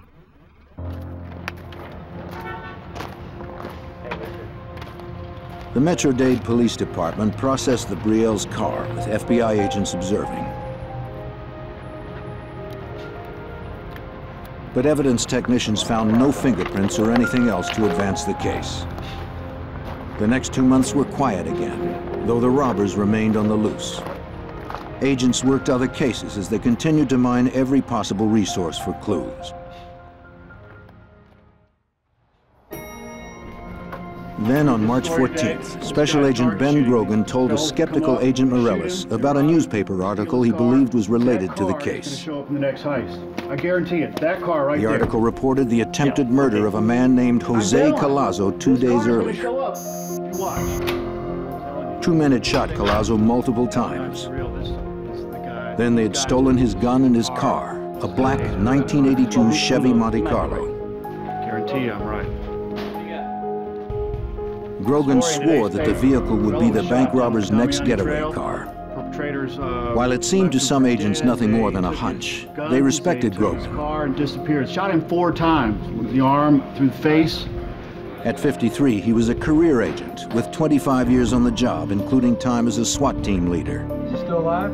Yeah, he got up, walked 1.5 miles to a convenience store, made a phone His colleagues called him the doctor because he could do jobs no one else could do. What do you think? Check on these plates. So they took a chance on his hunch. Get on it. Good job.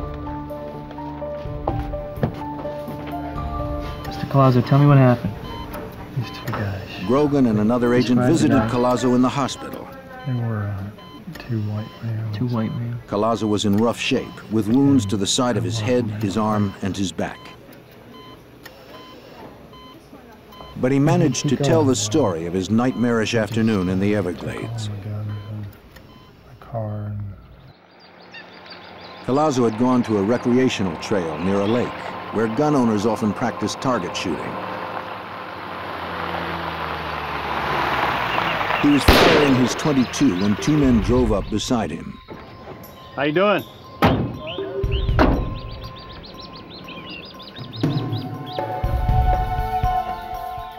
The driver pulled a gun on Collazo, Hold up, shut up. who somehow had the presence of mind to identify it as a steel blue Magnum revolver. Shut up. He pegged the other man's rifle as a Ruger Mini 14. Shut up. Give him the gun. Give him the gun. When the assailants demanded Collazo's guns, car, and wallet, he complied. Now back on up. Back up. Give you everything.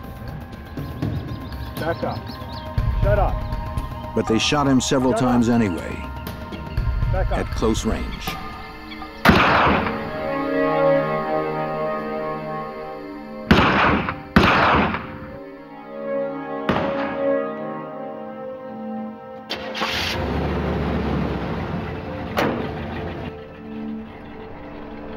Then they left, taking Collazo's Monte Carlo and their own F-150 pickup truck.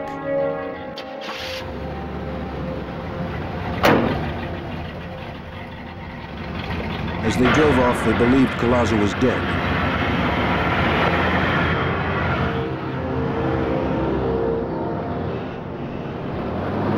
He was just waiting until the shooters were gone. Then he would rally what little strength he had to survive.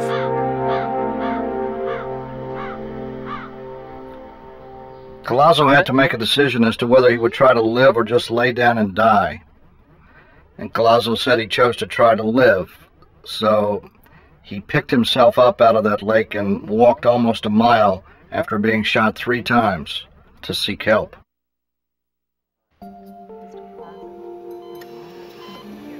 Finding Collazo was the best break in the case so far. He provided the single clue no witness until now could offer: a description of the suspects' faces. They had not worn masks when they assaulted him.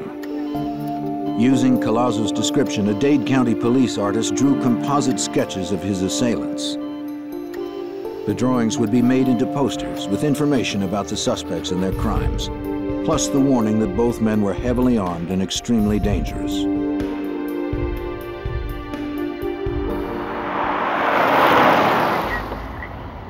Retired Special Agent John Hanlon, a 22-year FBI veteran then assigned to the Violent Crimes Unit, remembers what Collazo said.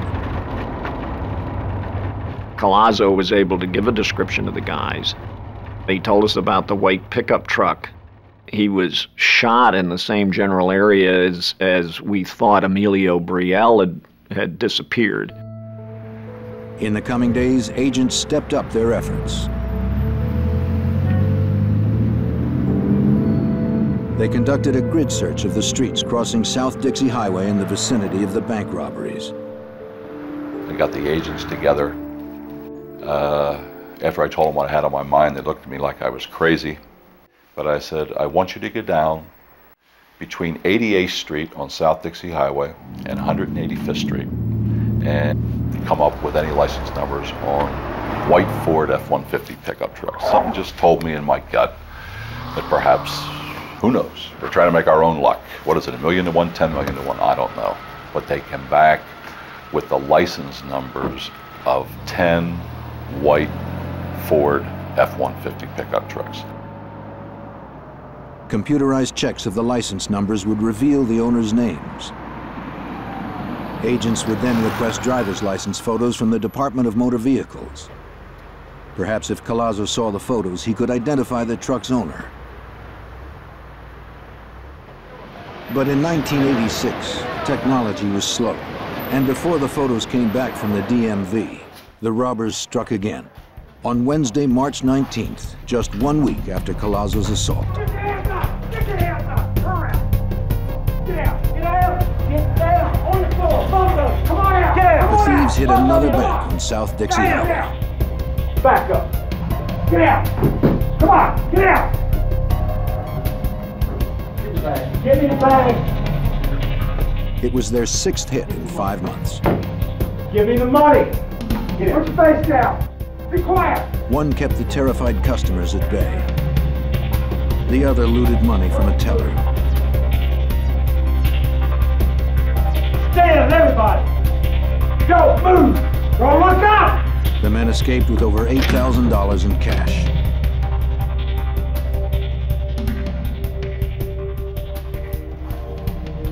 As customers and employees recovered from the assault, an off-duty customs official who had seen the robbers flee called police. He'd noted the make of the getaway car, a black Chevy Monte Carlo, and the tag number, NTJ 891. Just as Agent Grogan had predicted, it was Jose Collazo's car.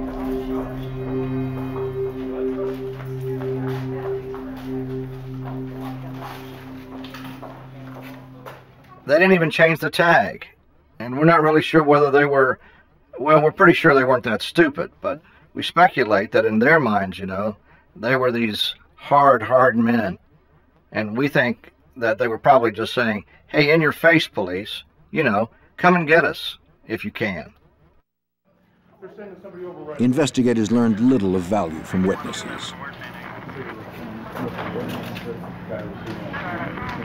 At this bank, the security cameras had filmed the entire robbery. But the videotape was of little use. The camera's lenses had captured little more than unidentifiable masked bandits. There was little doubt these robbers planned each hit carefully. It appeared to me that they were doing surveillance of the banks prior to some of the robberies, because on most occasions they robbed the bank within 10 minutes of delivery of a cash shipment by an armored car company. So they were waiting until the cash was inside from the armored car company and then hit the bank. On April 10th, Gordon McNeil and Ben Grogan discussed the case at firearms practice, sifting for any clues they may have overlooked. It had been about 3 weeks since the last robbery. There were no clues to the thieves' identities, but McNeil detected a pattern. You're always looking in law enforcement for, for patterns of crime, things that seem to happen on a consistent basis. And the only thing that we had gone in these cases was this significant pattern that developed, always on Friday between 9 and 12, hitting the same banks multiple times, always in the same 40 square block area, always along South Dixie Highway. Agents planned a surveillance for the next day. They would fan out to patrol the area where the robbers had struck so often. Hey guys, you got a minute? Yeah. Unit Supervisor Gordon McNeil personally led the operation. Everybody will leave from that location. We just couldn't wait for them to rob another bank. We had to get out there and we had to make our own luck, and maybe we could find them.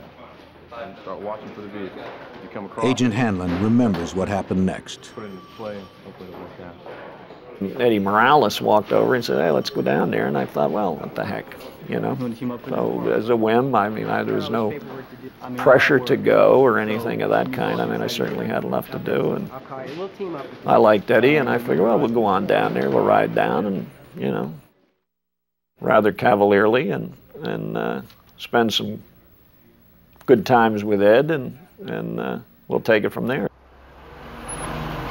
Many believed it was a long shot, but 14 Miami FBI agents met in a parking lot at 8:45 a.m. on Friday, April 11th, 1986.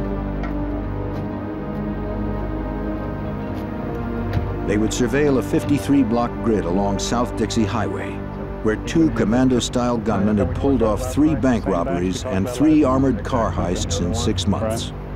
The suspects were described as white men, of medium build, one with a handlebar mustache, both about 30 years old. They were heavily armed and extremely dangerous. They might be driving a black Monte Carlo, license number NTJ 891. After a robbery spree that had lasted 6 months, Miami FBI agents went on the offensive in search of 2 killers, possibly driving a black Monte Carlo. They met to patrol an area where the 2 armed robbers had used military tactics to hit armored cars and banks.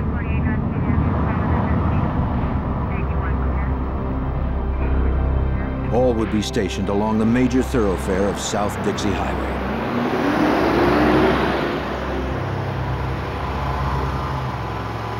Agents Ben Grogan and Jerry Dove were on their way to stake out the Barnett Bank when the impossible happened.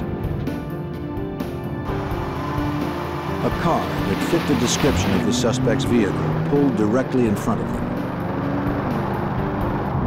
In disbelief, Agent Grogan advised all units of what he saw. Attention all units, we're behind.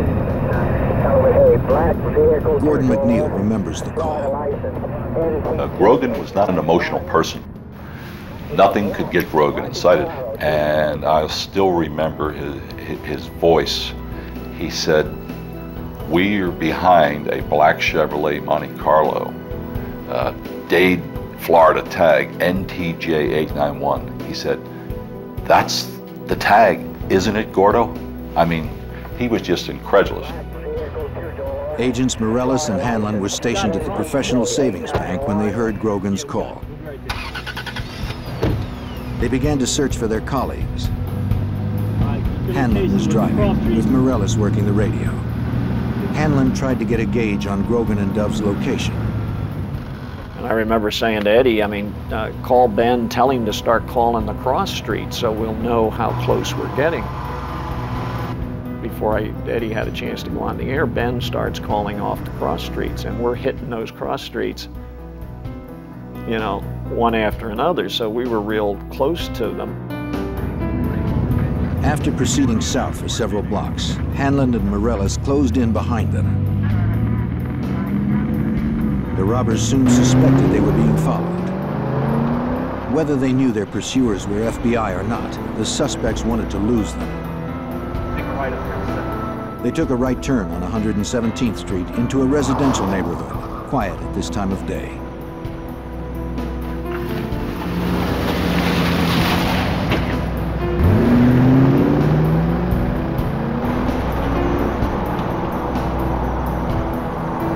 You're still following? Still behind us. They're coming.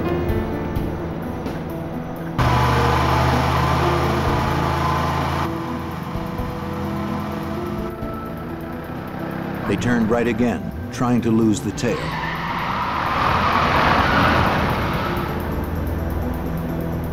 But the agents hung on, playing for time, as Agent Morales recalls. We were just trying to wait for as many FBI units to get to the location as possible. And we were also basically responding to what the subjects did. They weren't in any hurry. When they turned onto 120th Street, they actually slowed down.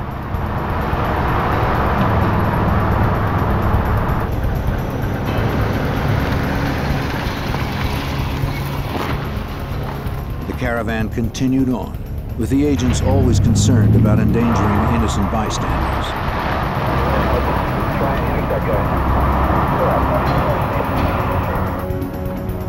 Then the suspects made a left onto 82nd.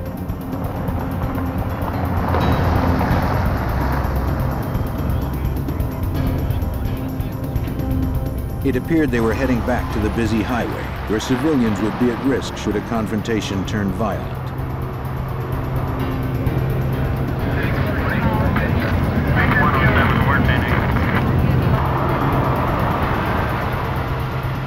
When Grogan saw the silhouette of a long-barreled rifle through the rear window of the subject's vehicle, he knew it was time to act. Shut any car stop, let's do it. It was clear the suspects were preparing to do battle. Grogan put the light on his car and ordered a felony stop.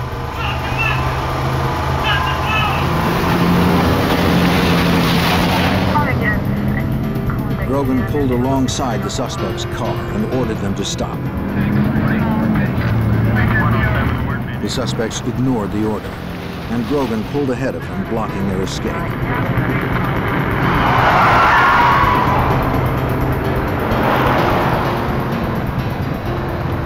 Hanlon and Morales moved up, boxing them in.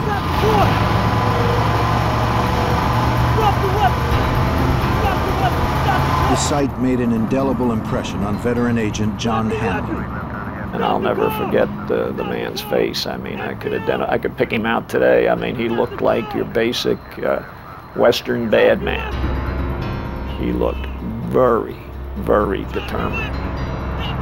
It seemed the suspects were as desperate to prevail as the agents who pursued them.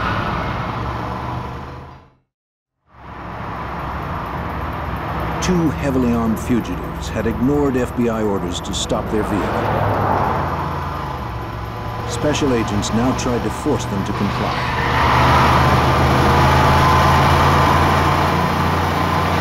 The last to catch up to the group was Agent Richard Manauzi. As he pulled behind the suspect's car, he saw one of the gunmen take aim at Morales and Hanlon. Manauzi rammed the fugitive's car from behind.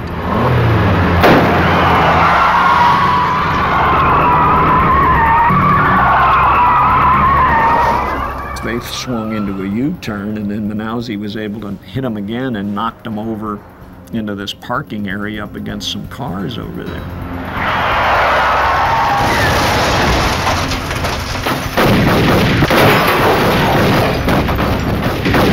The passenger opened fire with a Mini-14 assault rifle. Outgunned, Agent Manaussi crawled to cover. Agent McNeil arrived seconds later, firing at point-blank range.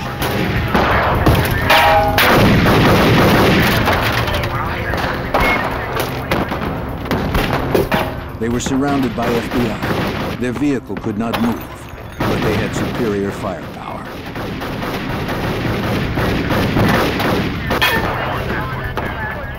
And they refused to surrender.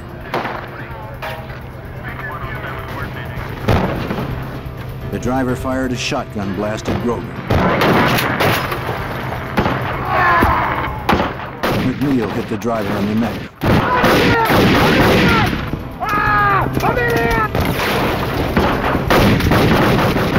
But the semi-automatic kept pumping out the rounds until one finally caught McNeil in the hand. Morellis and Hanlon advanced to cover him. Hanlon's .38 held 5 rounds. The Mini-14 had 30 rounds in each clip. And one of them shot down Agent Morellis.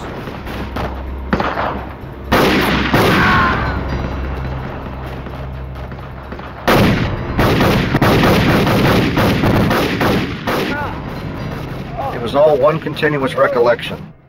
It was like 1 second I'm looking at Gordon McNeil's back, trying to maneuver to his left, and the next second is blue sky. And I looked at my left arm, and my left arm was completely shattered. It was like roadkill.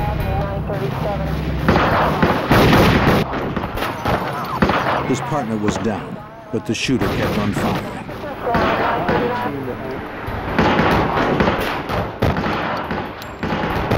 But when he tried to escape out the window, Jerry Dove hit him in the chest with his 9mm.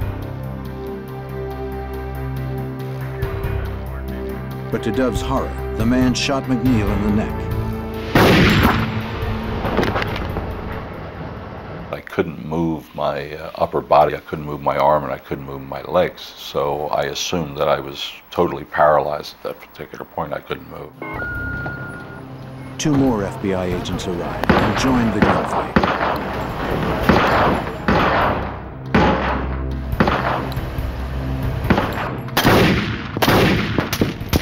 By now, the shooter had been hit 4 times, but he continued to advance and fire.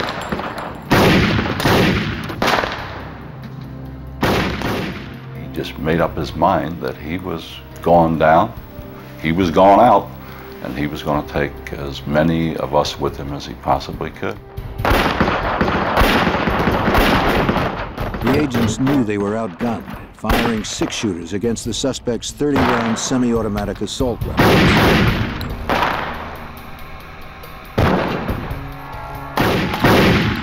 Dove and Grogan were forced to retreat behind their car to reload. Hanlon, too, reloaded. But the shooter kept on coming.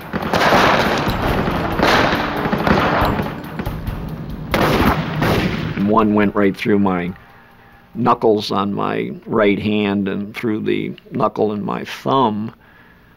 A bunch of lead and whatever went into the back of my arm, and I remember my gun flying. I said, "Ben, I've been hit." As Hanlon tried to retreat under the bumper, the gunman shot him in the groin. The blood geysered from my groin to my knee. I mean, the blood just came out like a balloon breaking. Grogan was hit. And then Dove. Before they could reload their weapons. I remember Ben saying, "Oh my God," and he fell at my feet. And at some point along in here, I heard the blood, or I heard the breath go out of him. He went, The subject made his way to Agent Dove's car. With his left arm nearly blown off, Agent Morellis managed to pull himself up.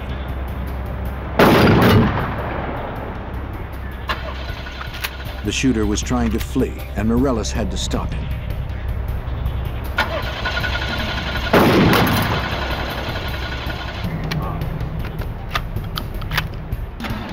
Mortally wounded, the second suspect somehow dragged himself out of his car and joined his partner. If the car started, Morellis knew they could only go in reverse and back over the fallen agents. Eventually, I just got angry because I knew internally that I was dying, and my one last thought was, hey, if I'm going to die, I'm going to take these guys with me. I'm going to make sure that they're dead.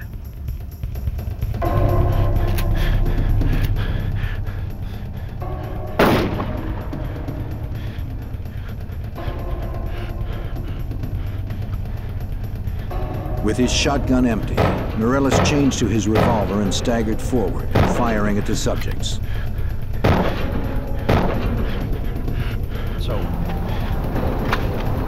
Morellis' shots lodged in the men's spines, killing them both. It was a violent end to the lives of two violent men. Just a few minutes after it began, the bloodiest firefight in FBI history ended in tragedy. 2 agents were dead and 5 wounded. 2 suspects still unidentified had also been killed. Over here! Hurry up! Hey, let's have a killing me, man! 3314. Agent Jerry Dove lay dead. At the age of 30, he'd earned a law degree and fulfilled his boyhood dream of joining the FBI. He wanted to make a difference and had given his life trying.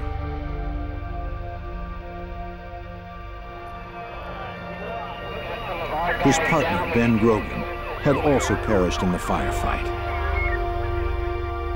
He had been just 1 year away from retirement when his wife could finally have stopped worrying about her husband's dangerous career.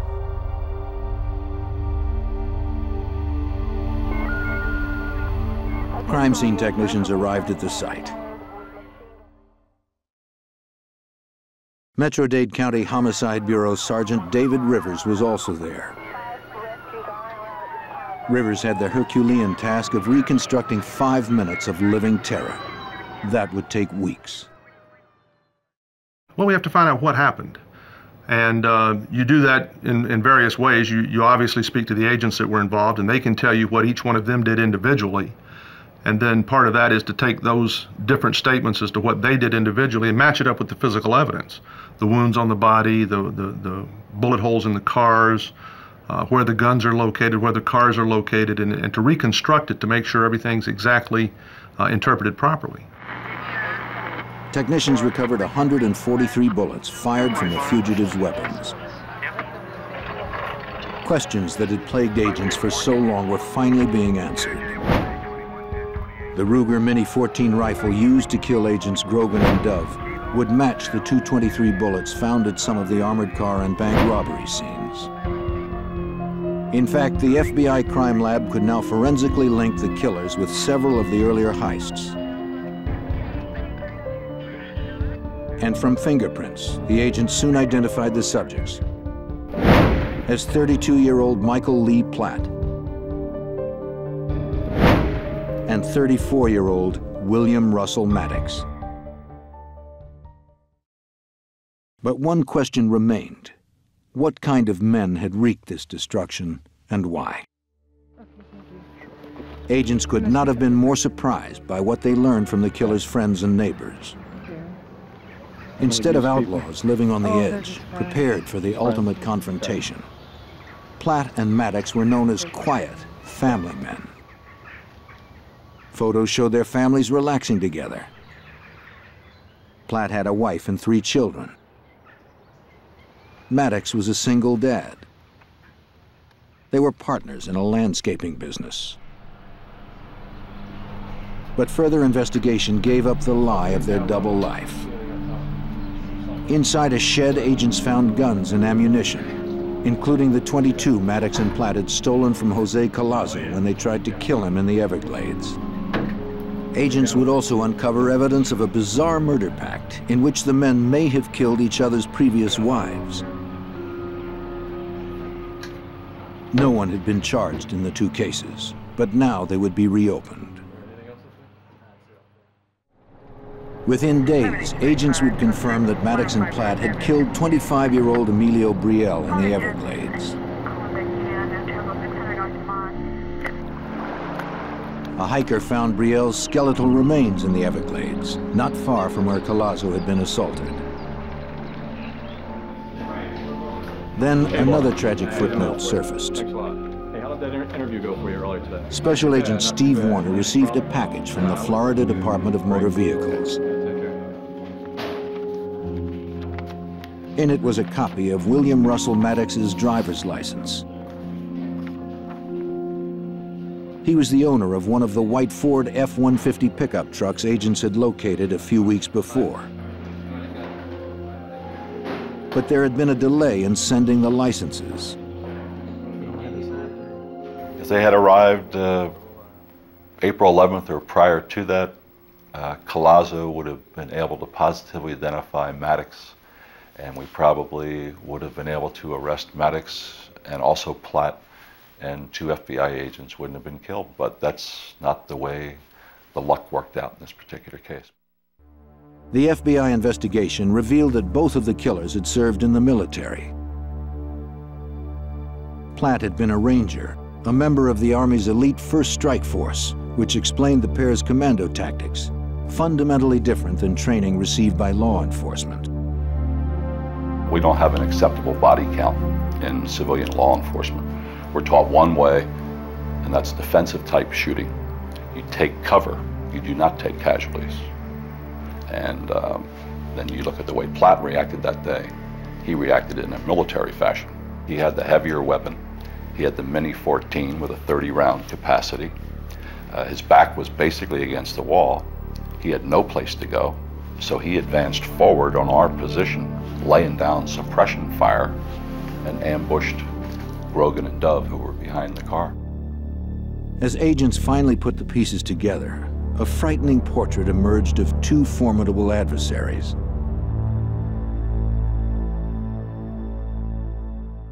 At the end of the shooting, Platt had 11 hits, Maddox had 6 hits. Platt was literally shot to pieces, and he kept fighting and fighting and fighting and fighting until he ran out of breath. He fought to the last. They were going to die, it's just they weren't dying fast enough. And they weren't prepared to lay down and die. You know? They weren't about to give up.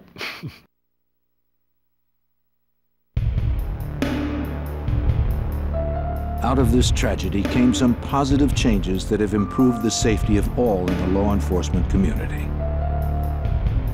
Agents and officers now carry more powerful weapons, and their training better prepares them for violent confrontations like the one on April 11th, 1986.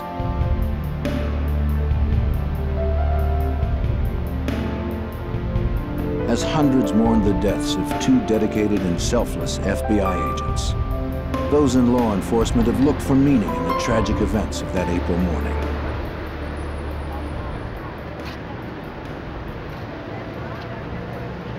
Over the years, Gordon McNeil has found some resolution. The story's not Platt and Maddox. It's not important who they were. It's important to recall the courage that was shown by the agents that day and the FBI. They did their job. 3 mysterious deaths in a Florida river confound local authorities.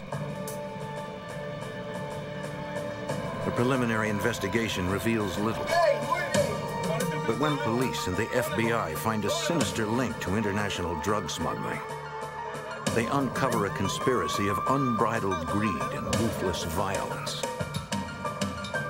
It's a case that thrusts an entire city into chaos.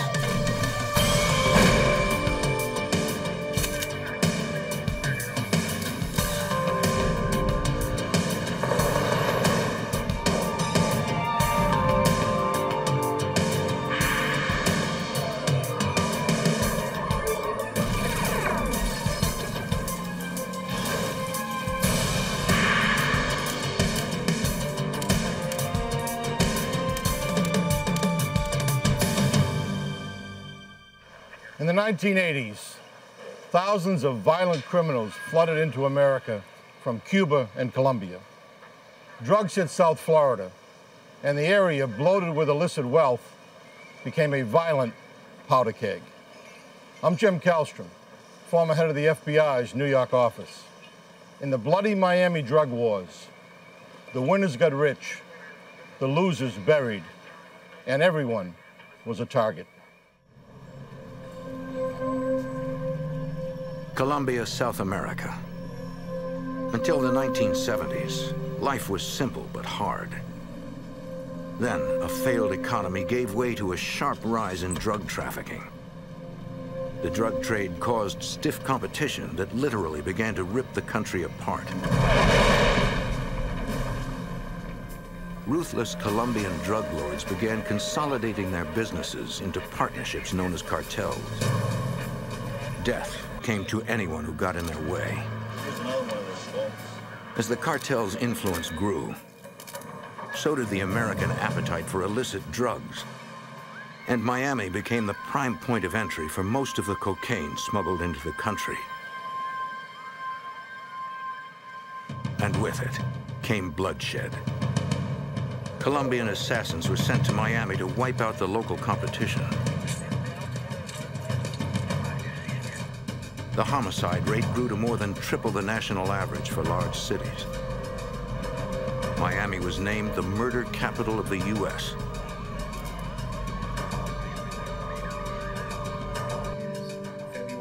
Former Metro-Dade homicide detective Alex Alvarez recalls how in 1979, violence came to a Miami shopping mall.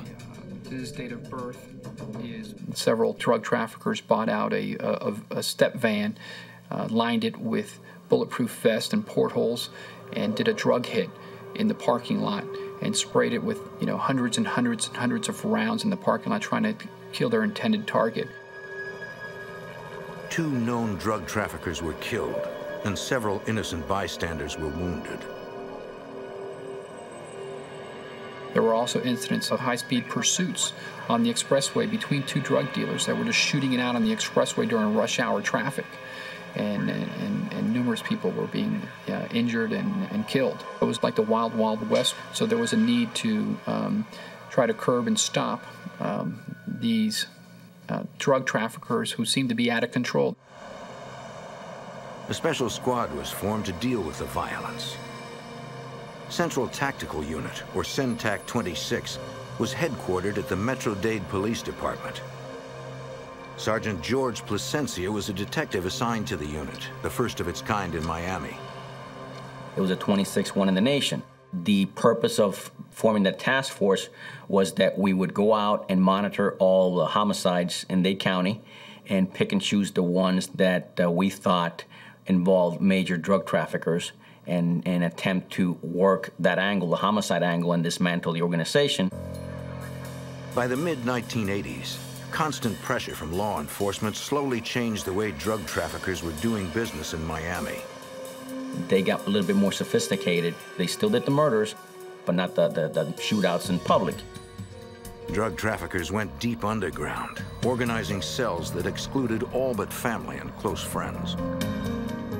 Many cells specialized in activities such as cocaine transportation, distribution, or money laundering. In only a few years, the business had become large and sophisticated, and still very deadly. On the afternoon of July 29th, 1985, a marine salvager working on the Miami River noticed something. Off the bow of his boat, floating in the water, was a body.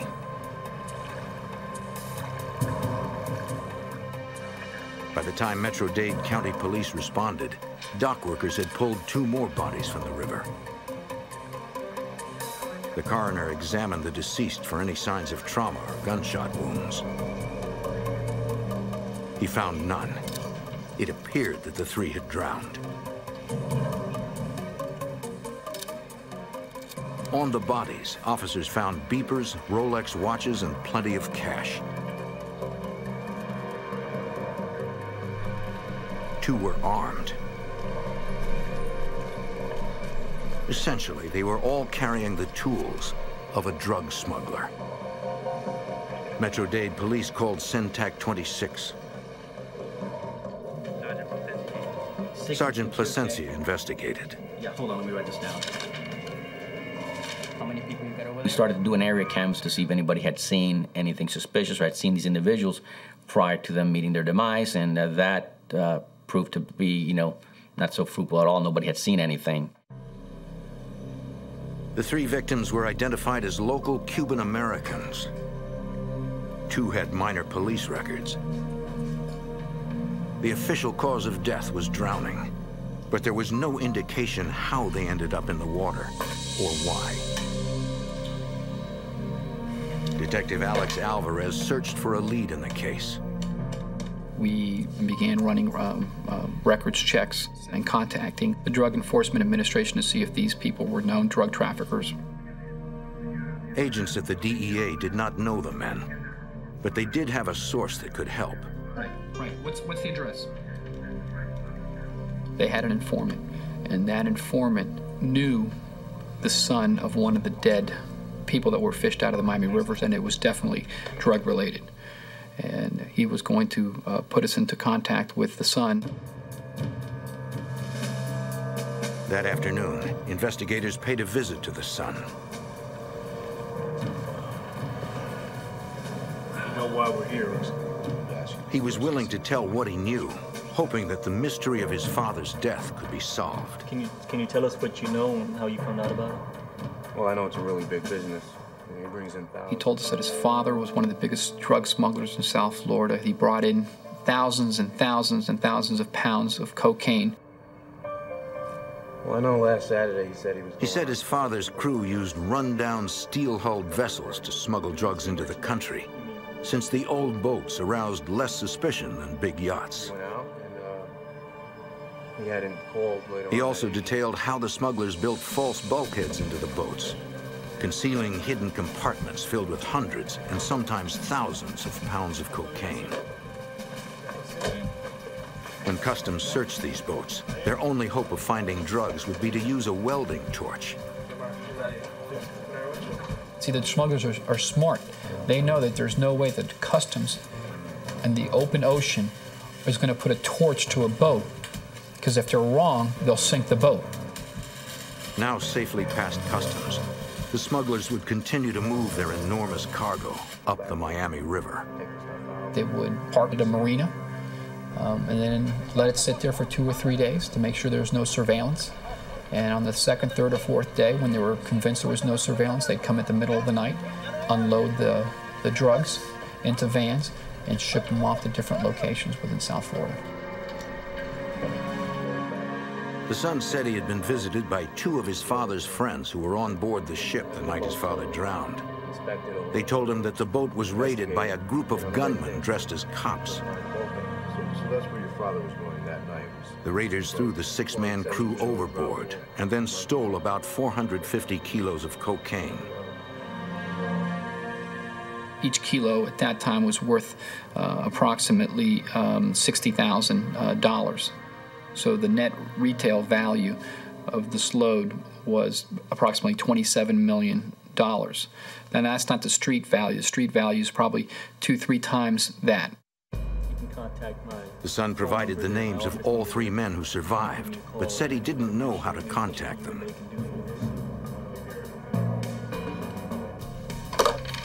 The Syntac detectives needed to find out if there had been a legitimate raid at the marina. They contacted every law enforcement agency in South Florida that handled drug cases. None of them had any operations close to the boatyard where this incident happened.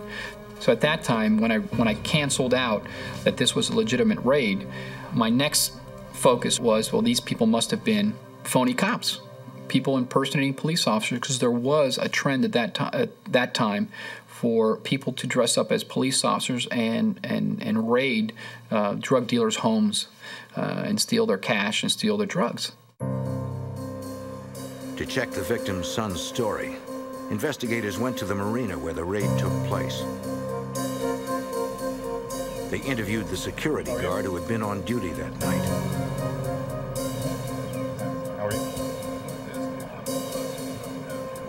He said that 7 or 8 men in police uniforms rushed the marina and headed for one of the boats. They went right past the security guard. The security guard said, being South Florida, there's nothing unusual, you know, go at it. He hadn't gotten a good look at any of them. Investigators later searched that boat, but found no clues. So they turned their attention to looking for the 3 men who had survived the raid. 2 of the 3 survivors had minor police records, but could not be located at their last known address. The next day, CENTAC 26 detectives played a hunch. They figured that the survivors would likely be going to the wake for one of the deceased victims. So we showed up at the funeral home with the names and identities of the people who we were looking for. The detectives were right. They recognized the survivors from arrest photos and approached the men as they entered. The men confirmed the boat was overrun by a group of raiders dressed like cops. They're wearing blue uniforms. But the men denied the boat was involved in drug running. They claimed they were simply having a party. They had been drinking beer with the 3 victims and 2 additional friends. And while they were there drinking beer and having a good time, people in blue uniforms stormed past the front gate of the marina and started yelling, "Police, police." The gunmen began assaulting them. They said several friends were thrown in the water by these individuals dressed in blue uniforms.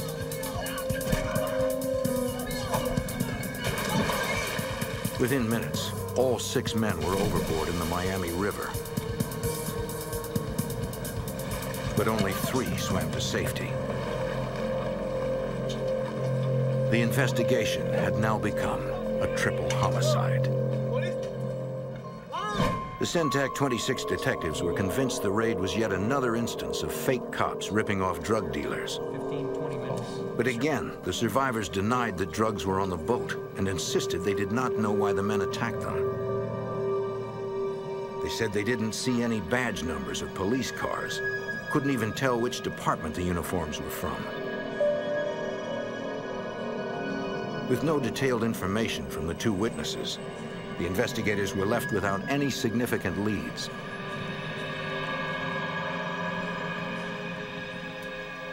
With the case stalled, the FBI offered their assistance.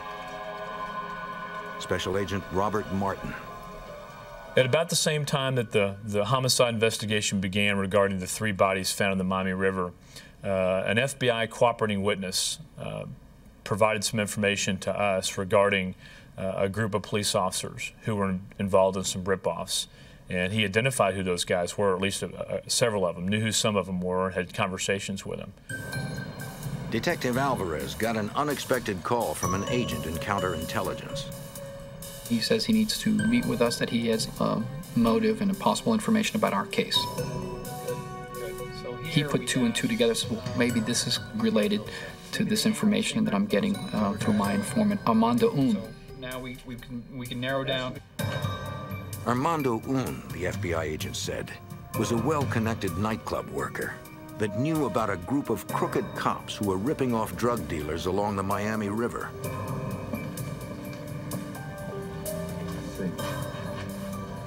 CENTAC 26 detectives went to see Armando Un.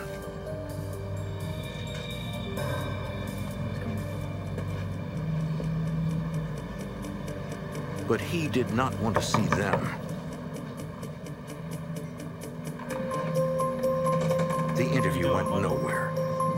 It would take the murder of a friend before Armando Un would talk. A motorist was driving through the Everglades. He spotted something that piqued his curiosity, a wooden box. He pulled over. To his horror, he found a body inside. He called police. Detectives from Miami-Dade's Drug Task Force, CENTAC 26, were investigating the deaths of 3 men found floating in the Miami River. They hoped an informant named Armando Un could help them. His friend and employer had been found murdered in the Florida Everglades. His name was Luis Rodriguez, the owner of a nightclub in Miami's Little Havana district. He'd been shot several times in the head and then stuffed in a box rigged to spring open. A gruesome display. Investigating for Centac 26 was Detective Alex Alvarez and Sergeant George Plasencia. They needed to get Armando Un to talk. We never mentioned anything about the 3 bodies. Our ploy in speaking to him was that we were investigating the death of his best friend, the murder of his best friend. According to Detective Plasencia, Armando Un was very candid. We sat down and chatted with him for a while about Luis Rodriguez, and he said, yeah, Luis Rodriguez was involved in drug trafficking. Would you recognize him? Do you know what He admitted that Rodriguez was dealing drugs out of his nightclub and said he believed the men Rodriguez was involved with killed him. It is true that he was trafficking drugs. He was furious that his friend had been murdered and said he wanted to help. He was making money for everybody. But if he knew about police officers, real or fake, robbing drug dealers, he said nothing. He never mentioned that the police officers were involved. He did say that Luis Rodriguez was friendly with some officers. Thank you very much. I appreciate Armando Un seemed wary and selected his words carefully. When the interview ended, the detectives still had no suspects in the Miami River murders. All they really knew was that Luis Rodriguez was dead and may be the 4th drug murder victim in as many days. Then a City of Miami detective contacted Plasencia and Alvarez with a surprising lead. He said that Luis Rodriguez had also worked for him as a police informant. He told us that Luis Rodriguez was giving him information about people who were dressed as police imposters and were ripping off drug dealers and committing murders in Dade County. The detective explained that he had met Luis Rodriguez through a Miami patrol officer named Marco Rivera. I said, we need your help now. I need you to set up a meeting between the street cop and George and I, and let's tell him that we're investigating Luis Rodriguez's murder. That'll be the cover story. The meeting was set for that night at the Miami Police Department. Officer Rivera worked the late shift in 60 Sector, police code for Little Havana. He verified that he knew Luis Rodriguez and that Rodriguez had, on occasion, been his informant. But then, without prompting, he brought up the Miami River drownings. He volunteered some information about the 3 bodies that were floating up in the Miami River. He said that these guys stole the drugs themselves, and when the owner of the drugs found out about it, had them murdered, or they were thrown in the water and drowned themselves, that there was no cops involved at all.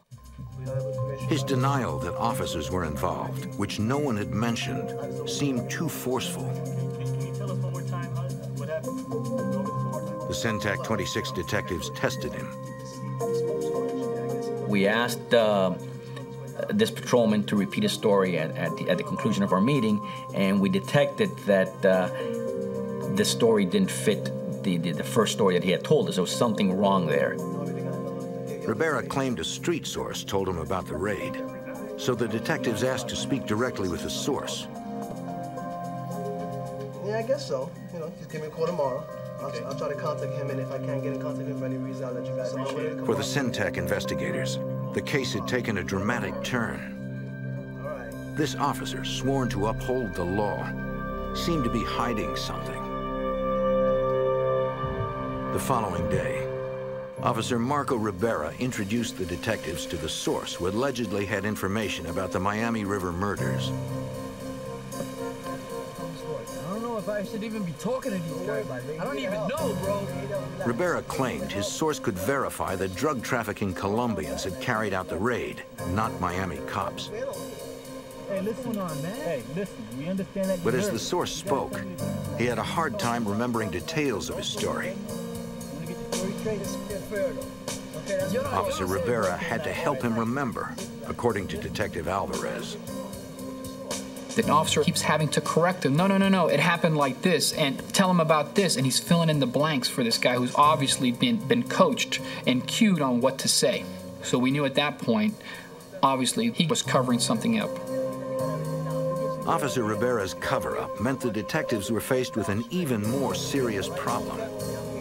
In case the deadly raiders were actually Miami police officers, they needed to be very careful. This is a problem that we weren't really trained or focused in to investigate, which is, we're not internal affairs investigators. We don't investigate cops. That wasn't our role. That wasn't our job. But we were charged with the responsibilities of investigating these murders, and if these murders were committed by cops, they were fair play. We realized that if we were going to start to investigate cops, we'd have to do things very differently. The Centac 26 detectives had to cover themselves.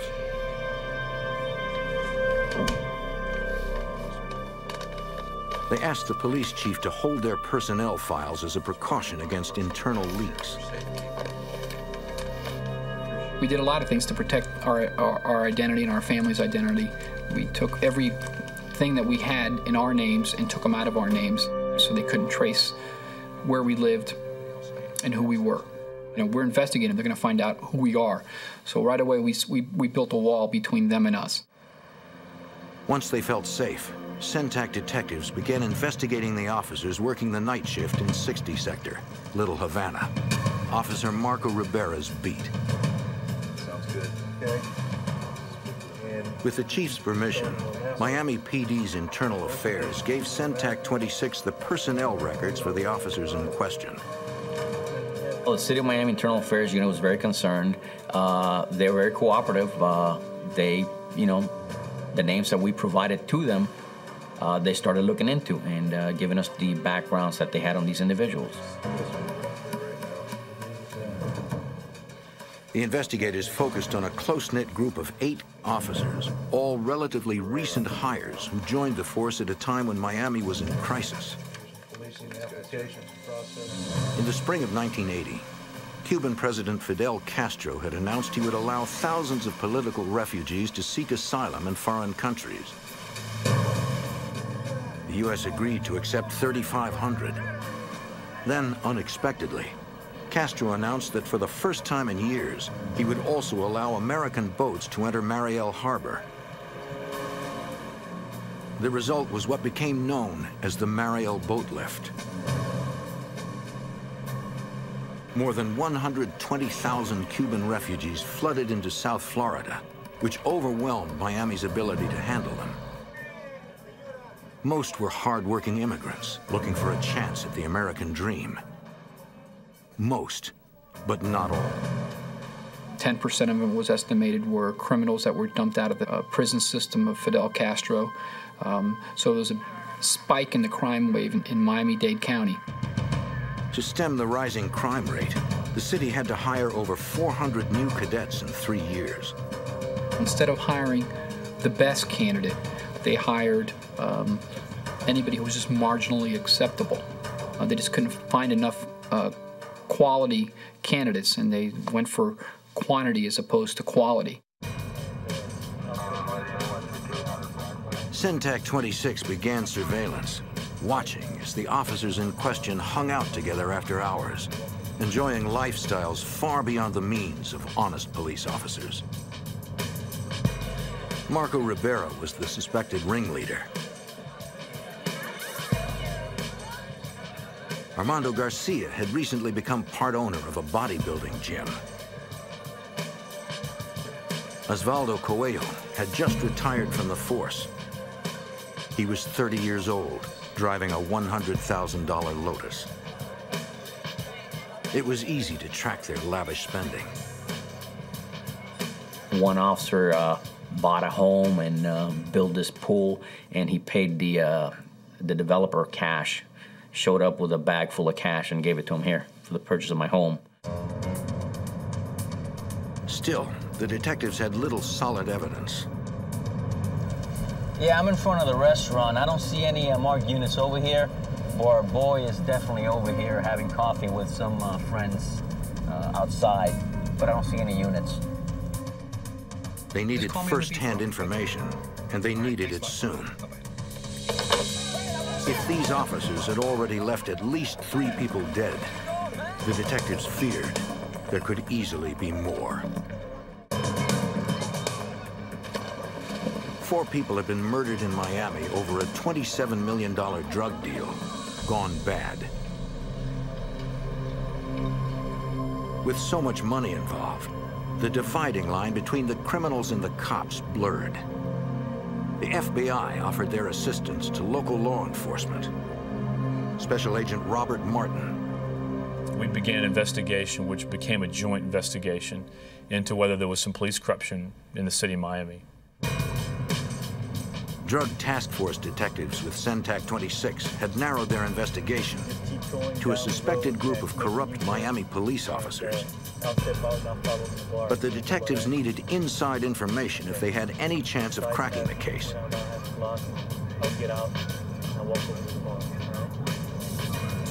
They hoped they could get it from a reluctant police informer named Armando Un. They had already interviewed Un about the murder of his friend and partner, nightclub owner Luis Rodriguez.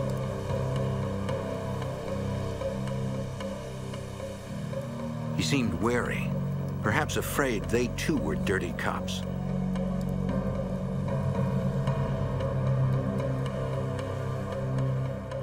Hey, Armando, I want you to look at these photographs, see if you recognize anyone.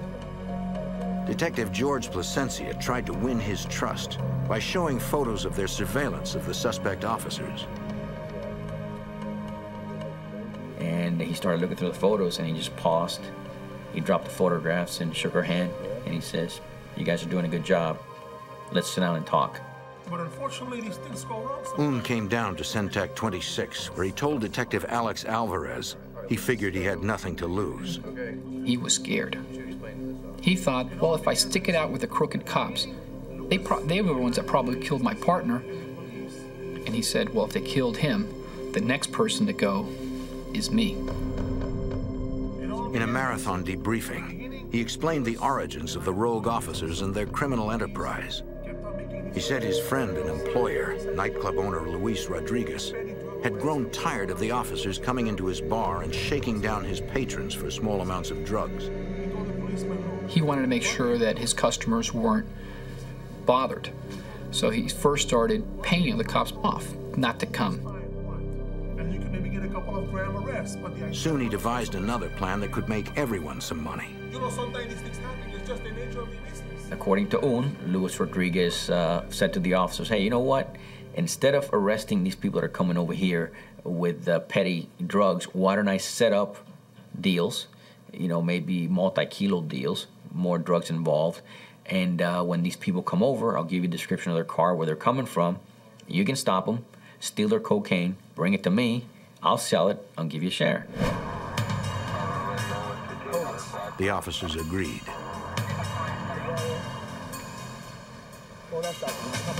What made this whole thing possible for these cops was they grew up and knew people who were in the drug trade. And that was the one aspect of what they had going for them. Patrolman Marco Rivera ran the ripoffs. It seemed a perfect plan. The dealers would never incriminate themselves by reporting the thefts, and Rodriguez would always come through with the cash. Get in the car. You have a good night now.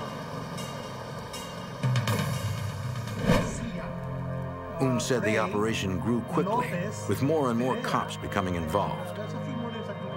But they got greedy, wanting to do more rip-offs and bigger ones. So the policeman said, okay, it was all good. And it all first began with... Rodriguez introduced them to a second bar owner who knew of larger shipments. Luis Rodriguez brought in another bar owner. He knew and he worked smuggling boatloads of drugs into the United States. And Rodriguez says, wait a minute, why stop at these 1 kilo, 2 kilograms of cocaine drug bust? Why don't we go for the boatloads and get 300, 400, 500 kilograms of cocaine at one shot? Un didn't know about the raid where the 3 men drowned, but he did describe an earlier one the second bar owner had set up.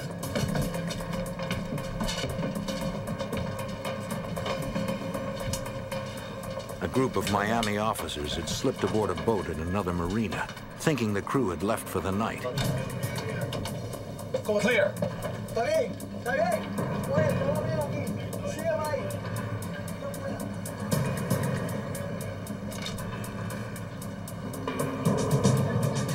They knew exactly where the drugs were hidden.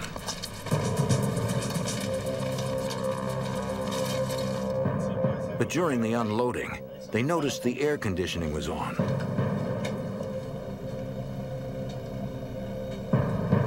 And suspected the crew was still on board, hiding.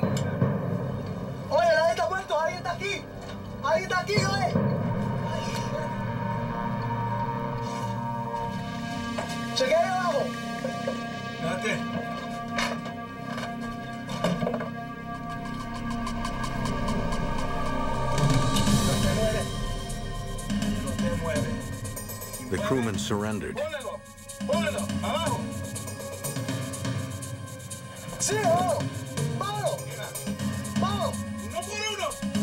The raiders wasted no time disposing of the crew, as they had in the other raid.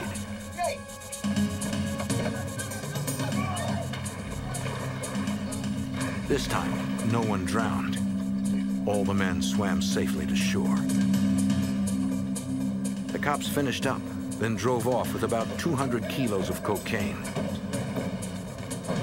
valued at over $10 million. Armando Un confirmed the names of the officers involved, the very ones Sentak had been watching. Unfortunately, the investigators knew his credibility would be attacked in court.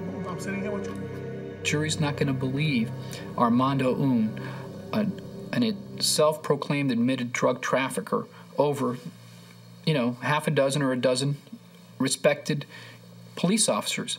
They're just not going to believe it. So we need more evidence.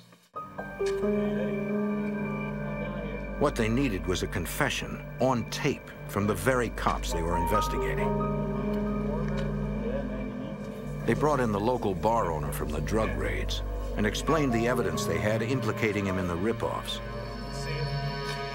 He reluctantly agreed to wear a wire and to meet with Officer Marco Rivera. But he said Rivera had been avoiding him for weeks, no doubt because of the Sentak 26 investigation. They would have to trick him into the meeting.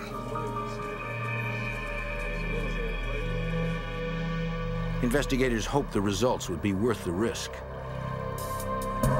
Detectives set up in a building across from a bar in the area Rivera patrolled and sent the informant inside. When surveillance units confirmed Rivera was nearby, detectives called 911 and reported a bar fight. Some officers down to 34th and 8th. Officer Rivera drove up just as they planned.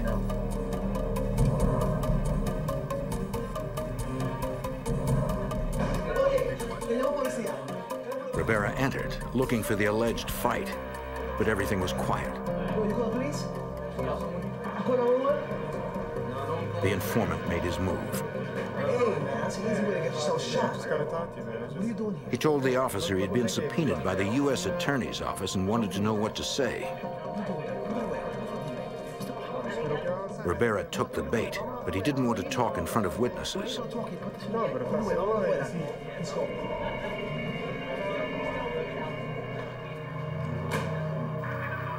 The corrupt cop spoke freely about his involvement in the drug operation. So what's the real deal? Why are you worried? So I got Joey Tamuenzo, yeah, he's dead. He ain't gonna talk. Unless they go in that courtroom with a Ouija board and no one say nothing, okay? Rivera had no idea everything he said was being recorded.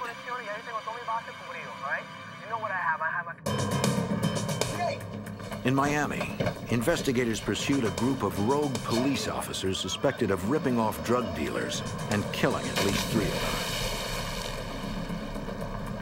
The detectives of CENTAC 26 finally managed to tape an incriminating conversation with the group's leader, Officer Rivera, as he talked about the raids, the drugs, the dirty cops. Detective Alex Alvarez. It was key evidence because it was the corrupt police officer's own words about what he did, when he did it, and who he did it with. The U.S. Attorney's Office in Miami reviewed the tapes. Assistant U.S. Attorney Russell Killinger knew they would need as much evidence as possible to convince a jury that several Miami law enforcement officers were behind the murders and thefts. The tapes provided a good start, but Killinger needed more evidence to implicate the other officers. Perhaps Armando Un could get it. We wanted to get Un wearing a wire and talking to the other cops so that we get those other cops to confirm their own participation out of their own mouths. Wearing a wire, Un met with Miami officers Marco Rivera and Armando Garcia. He told them that investigators were asking him questions about the boat raids. They warned him not to cooperate. He assured him CENTAC had nothing on any of them. Listen, they all over me. They all over me. They all over everybody. It doesn't matter. They ain't got nothing. They don't have a damn thing on their face. I don't want you guys to be seen. But then they became suspicious, asking him if he was wired. Don't worry about it. That effectively halted all plans to record any more of the officers. Keep this man under control, man. Don't worry about it. But investigators were undaunted. We decided to take more of an overt approach in the investigation and go to the next level, which was basically subpoenaing witnesses to the grand juries, issuing bank subpoenas for bank records and financial records. Investigators began cataloging the assets of the suspects, including Marco Rivera's safety deposit box at a Miami bank. The box contained over $260,000 in cash, nearly 10 times his annual salary. Like Rivera, the other suspect officers left incriminating money trails. The money was burning holes in their pockets, and they were going out and spending money left and right. They buy $20,000, $30,000, $40,000, $50,000 cars, cash. They bought homes valued in excess of $200,000, cash. They bought expensive furniture. They put down cash. Now, this is an officer who's making $30,000. We had an enormous amount of evidence. The financial records, together with the taped conversations, were enough evidence for arrest warrants to be issued. Suspecting you guys. 2 days after Christmas 1985, CENTAC 26, Miami PD, and the FBI began the arrests, taking down 6 Miami cops, including the ringleader, Officer Marco Rivera. Officer Armando Garcia was also arrested without incident. Osvaldo Coelho and Emilio Rey surrendered in the following days. The trial began on September 29, 1986. Federal prosecutors thought they had a strong case.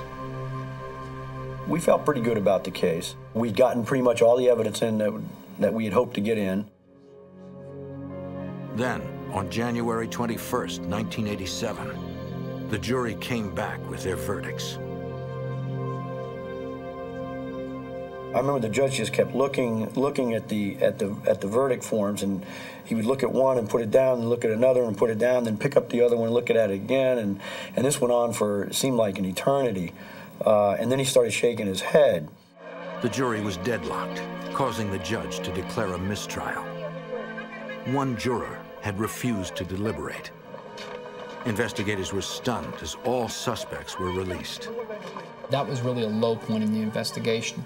We found out later, because the 11 jurors that voted for conviction were so convinced that these officers, because of all the evidence, were guilty, they started coming forward and saying, you know, we started getting contacted by friends and family members of these cops offering us jobs and offering us money, and we knew that that was an attempt to try to get us to sway our votes.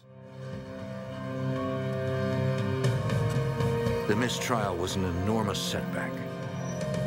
Detectives knew if they could not put these corrupt cops away, the people of Miami may never trust law enforcement again.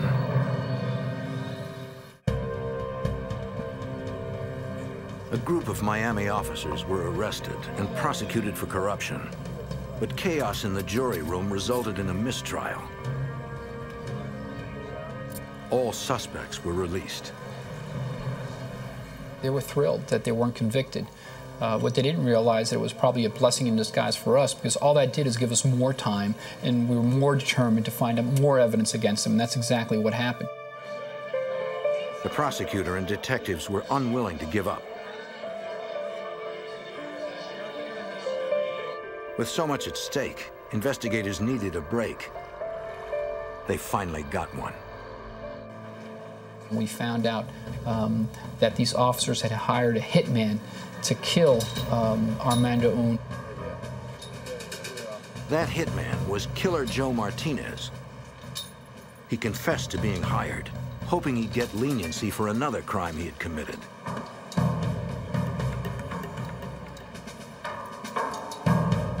We brought him in. He testified against the river cops. We were able to add more charges against them. And by that time, you know, the case was just becoming stronger and stronger and stronger and stronger, and they had nowhere to go, and then they started to fold and they started to cooperate.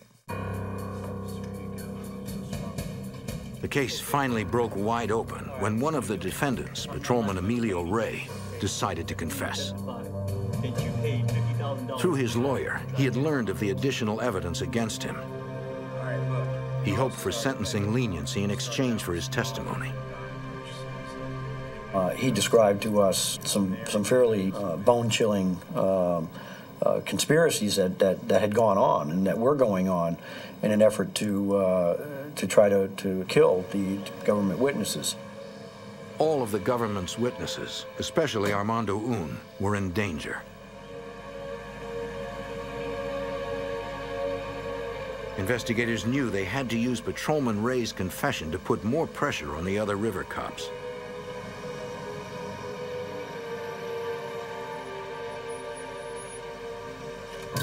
Facing the beefed-up federal case, ringleader Marco Rivera confessed. He had implicated some 60 other City of Miami police officers in various criminal activities. Unfortunately, Osvaldo Coelho and Armando Garcia fled the Miami area. 5 months later, an FBI informant said Coelho was hiding in the Bahamas. The FBI has no formal jurisdiction outside the United States, so it maintains legal attaché offices called legats in many foreign countries. They work as liaisons with each country's national police. The FBI liaison asked the Bahamian police for their assistance. They agreed to help get Coelho. Coelho was wanted for taking part in massive and deadly cocaine ripoffs in Miami. Investigators knew he had a broad network of friends he could ask for help.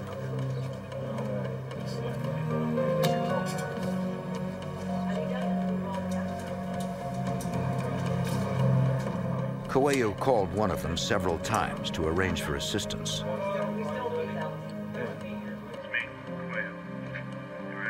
Yeah, I can help you. What do you need? Okay, I can do that. Good. See you then. What Coelho didn't know was that the FBI had already approached the friend, and he was working as an informant.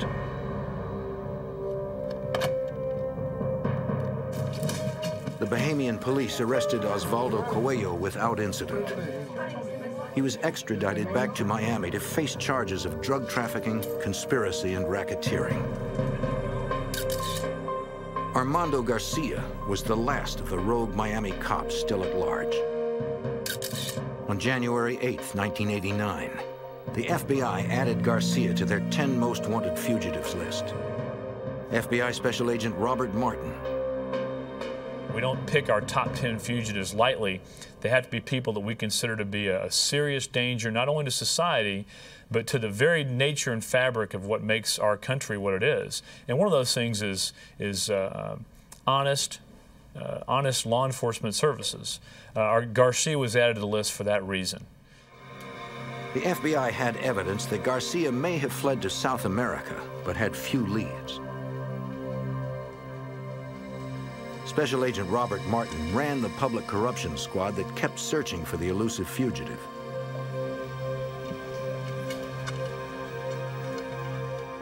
Armando Garcia was uniquely qualified to understand what it was going to take to survive out of the country. Here was a police officer who knew every technique that we might use to find him or capture him. A guy that knew the difficulties moving in and out of foreign countries and doing investigations in those foreign countries. On top of that, you had a guy that had a lot of money. Hey, I was just looking at these passports. Garcia could be anywhere. For 4 years, agents looked into hundreds of leads with negative results. Then, in late 1993, the FBI got a tip. A friend was planning to visit the Garcia family in Colombia. Okay, she didn't have it. I tell you, if you just make that call. Agents worked with the Colombian police who followed the friend to an apartment in Cali. Agents believed that fugitive Armando Garcia was living there. The Colombian National Police set up a surveillance with a number of units. It was going to be a 24-hour surveillance, and waited to see if they could identify anybody who would come out or travel around with her.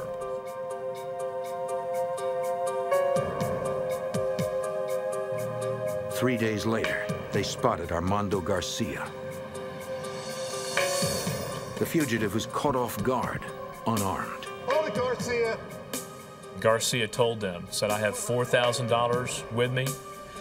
You see the jewelry I have, you see my automobile, I have goods and belongings in my apartment. You can have all of that if you just let me go. And to quote the Colombian National Police official who came to Miami to describe events, they then told Armando Garcia, we're not the dirty cops, you are.